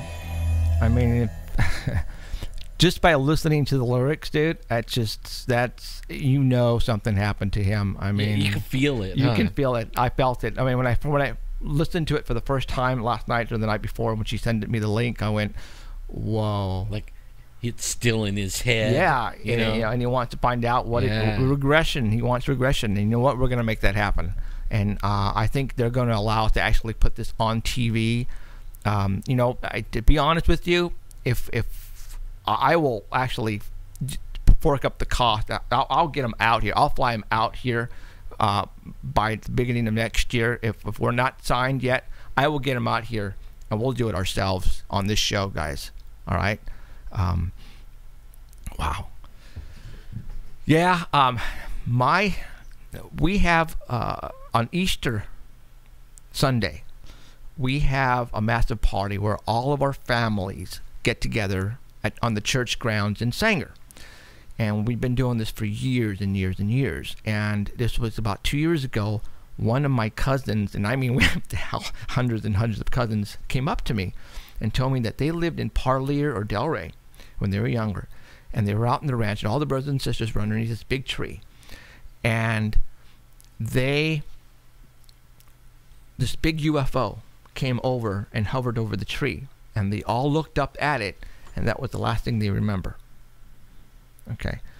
When we get the show, I need to bring all of them in here. I think they would come Was it in. like theirs where the next day they woke up? No, as a matter of fact, she was telling me exactly what they kept it quiet. And I don't know how long until one of them one of the parts of the incident came out, and somebody spoke about it, and then all of a sudden it was like everybody's woke up. And I go, yeah, whoa, yeah. You know, it's like everybody was programmed not to remember. One of my cousins happened to remember a piece of it, and with that was able to open everybody else's memory. Wow. Okay? And they told me that, and I was sitting down, I was going, and this was about 4 years ago when they told me this. And I'm trying to remember which cousins they were, but they're all old. I don't want to say they're all old, but they're all in their upper 50s and 60s years old now. Wow, you got to get them in here. We got to get them all in here to sit down and talk about that. Yeah. Okay, now, to be honest, the only thing they're going to remember, though... We'll stack them on the couch. The only thing they're going to remember is just looking up into the sky and seeing this flying saucer hovering, and that's it. They don't remember anything after that. Okay? So this is where hypnosis could come into play to see if they all want to be regressed to find out what happened, just like James and just like Lainey. I wonder if they could do like a group hypnosis thing. You know what I mean? Where they all I don't know. We're all like kicking back. Maybe we could give them some vodka or something. You know? You know what? I don't know, but I think... Man, we have so many episodes that we can do, and oh my God, you guys, are you guys kidding me? All right. That one right there was blowing me away. This stuff is, I mean, I'm speechless right now because I mean, like, I've been like the other day, I turned on the TV and was watching UFO show after UFO. I mean. Right. Nowadays, literally, you could get on your Roku and stream shows like one after the other. And there's a couple of recurring things in people that get abducted. One of them is they can't remember. Yep. And the other one is they don't know, like the missing time, and they don't talk to each other. Yeah. And like I was watching one, and there was two brothers. And their mother, their grandmother, and the two brothers got abducted. They remember everything like he did, like the UFO coming down and all that. But then whenever they came to their self or whatever, right. Nobody talked about it. Right. Forever. I mean, and they're like adults. And now they're finally, and they're in their like 40s. Now they're finally wanting to do like these guys. They're getting, right. And then they did, and the story was like, oh my God, like some kind of there was some grays, and then there was one that looked like a praying mantis or something. That was like the boss alien, and it was. I mean, you remember the story? I mean, Lainey was talking about the fingerprints that were impressed, and there was 3. Yeah. Okay. Now, if I'm not mistaken, the hood of Adolf's truck was 3. Yeah. Was three fingers. Uh-huh. Okay. And actually 2 fingers and an opposable thumb. All right. No, it was 3 fingers and then the thumb. Oh, was it thumb? Also, yeah. Okay. I have the picture on there somewhere, but it would take me it'd take me forever. We need to get those guys back in here again, though. Well, Actually, I just saw him. Well, no, actually, I called the producer. Well, I forgot his name right off the bat, but I invited him to the Crest to do an episode, and he couldn't do it because he was doing something. But I think it's now time to get him back in here, or maybe even for an episode. I think it's time to do an episode with him on TV, right. with all of them. Oh my God, you guys, we have so many good episodes lined up. It's not even funny. That one is one's the same as those guys. They all were like, I mean, the alien hit his car. I love this stuff. He heard the door locks pop open, and then the next thing you know, he's waking up. Right. This is you know what? We still have the other stuff to talk about. We're gonna pretty much just let you guys sink all this in, because you know you're not gonna get this stuff anywhere else, firsthand. All right. I'm gonna try to bring that all the time. Yeah. Oh no. This is what you heard tonight. Is going to be continuance of episodes, of future episodes, more to come. This is the stuff we're going to bring you guys. You're not going to get this even on TV at this moment. You're not going to get this stuff at all. All right. So okay, this is what I live for. This is what Alan lives for, and we're going to keep doing it for you guys because you know we're having a blast just by listening to James' song. You know, I was pretty much feeling that it was I was in his shoes, all right? Because the lyrics were pretty much he's asking for help.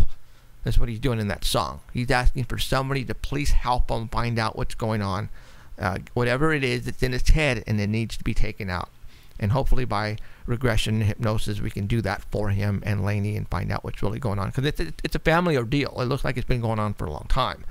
And that happens with families now. You know, we'll talk to somebody who has an abduction story, and 100% most of the time, their families also have occurrences of that type of nature. And they don't talk. No. They don't know. You know what I mean? Like, once somebody starts talking, then they all are like, whoa, that happened to you too. Right. You know, right. Like, what? Okay. Because, man, my family would be smacking each other. Yeah. Like, did you see that? You know? So, hey, well, let's really quick. We got only like about 6 minutes left. Let's really quick go through the UFO incident that happened last week. Oh, yeah, really quick. Okay, so you were out having a smoke. Yep. You messaged me on Facebook. Right when I saw it. Dude, there's something going over Fresno right now. Go outside. I went outside. I couldn't see it. All right, so I was in my backyard. I go to the front yard, and you're telling me there's helicopter after helicopter after helicopter started to chase this thing, right? Mm-hmm. All right. Aircraft, like the ones far, like when I'm looking out my back door, I'm actually looking right straight at your house. Okay. Right. Right. And near my house, I knew they were helicopters because I could hear them. Okay. Right. But the ones that were going by your house are actually coming from the west. And going east, probably it looked like right over your house, pretty much. Really close. I couldn't see him. I couldn't see him at all. But I went to the backyard, couldn't see any for the trees. I go to the front yard. As soon as I walk out the door, I see 3 blinking lights. Those were jets, and they were coming from Lemoore, and they were heading in the same direction as your craft that you spotted, plus the other helicopters. Then later on, you said, "Dude, Robert Thorson got it on video." I went, holy crap, awesome. And Charles Walton, you know. Yeah, Charles Walton. Now, what happened to Charles Walton? He had a radar app. Okay, Charles Walton is in Louisiana. Yeah. All right, this guy follows us, and he's into the paranormal stuff too. But after I posted this on Facebook, he decided to take it upon himself to go to his app to find out what aircrafts were in our area at that point in time. He pretty much saw everything. There was one spot on his app that came up unidentified, and it didn't have a marking of a plane number on it. It was just, whoa, what is that? There's no markings on it. All right. So he seems to think that was what you saw. I'm sure of it. Okay. Now, Robert Thorson, Mr. UFO Skywatcher of Fresno, I give him all the credit in the world because this guy. Oh, we got 3 minutes to go. We got this guy is always outside watching the sky, and lo and behold, that night he was outside. He got it on video. He got the video. It's just a white light going across the the sky. You said it was low, but then again, you know, we don't know. It was an hour after he took the video, though. Okay, but the object you said was really low. Yeah. But then again, if this object maybe if it was very large in size, it could have been way up there. You just don't know the direction. I mean, the elevation of it. It looked like it was maybe half a mile from me. Up. Oh, you know, distance. Okay. And then it was just a flashing white orb. Right. But only he took that almost an hour before I saw it. So I mean, it was in the area. So it was doing some for crazy an hour, maneuver. and that's why all the planes already were after it. You know what I mean? Okay, so this thing was circling Fresno, guys. Here is he took the video. What Robert Thorson did is he actually took a snapshot. And when I mean snapshot, he paused the video, and this is what came up. He took a snapshot. This is what was in the sky around Fresno, and these helicopters and airplanes were chasing it until it disappeared from the east. And here it is. I'm showing it to you right now. This thing was in the sky. You know, there is no way this thing was a balloon or whatever, because the aircraft would not be chasing it. All right? It just no way. No way. I've been out every night now because I wanted to make sure, like, I saw the white orb and all this aircraft at a certain amount of time. Right. Now I've been going out in this time frame between 6 and 7 West Pacific time. No planes. I mean, there's maybe one or two. Right. And they're not going, all of them going east. Right. Not like there's a dozen of them like last time. A dozen. Right. One after the other, after the other, and then taking off from the airport and whooping around and going straight. Wow. Yeah. You know. All right. Weird. We are done for today. I hope you guys enjoyed the show. We love bringing you this stuff because it's in our blood. We're having a blast doing it. I hope you guys come back again next Sunday. Thank you to Heidi Hollis, Danny Valderrama, Emerald, and Alan. We are done. You guys take care. We shall see you guys next week. Same time, same bat channel. Bye, all. Come back. See you guys. Peace out.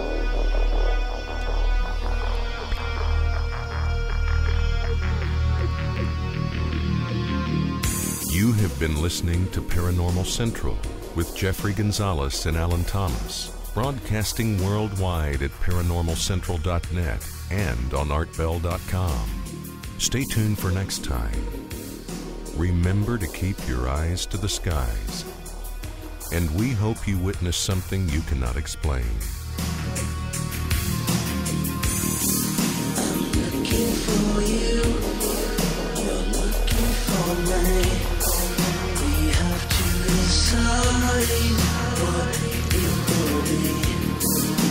Can it be true? Can I believe?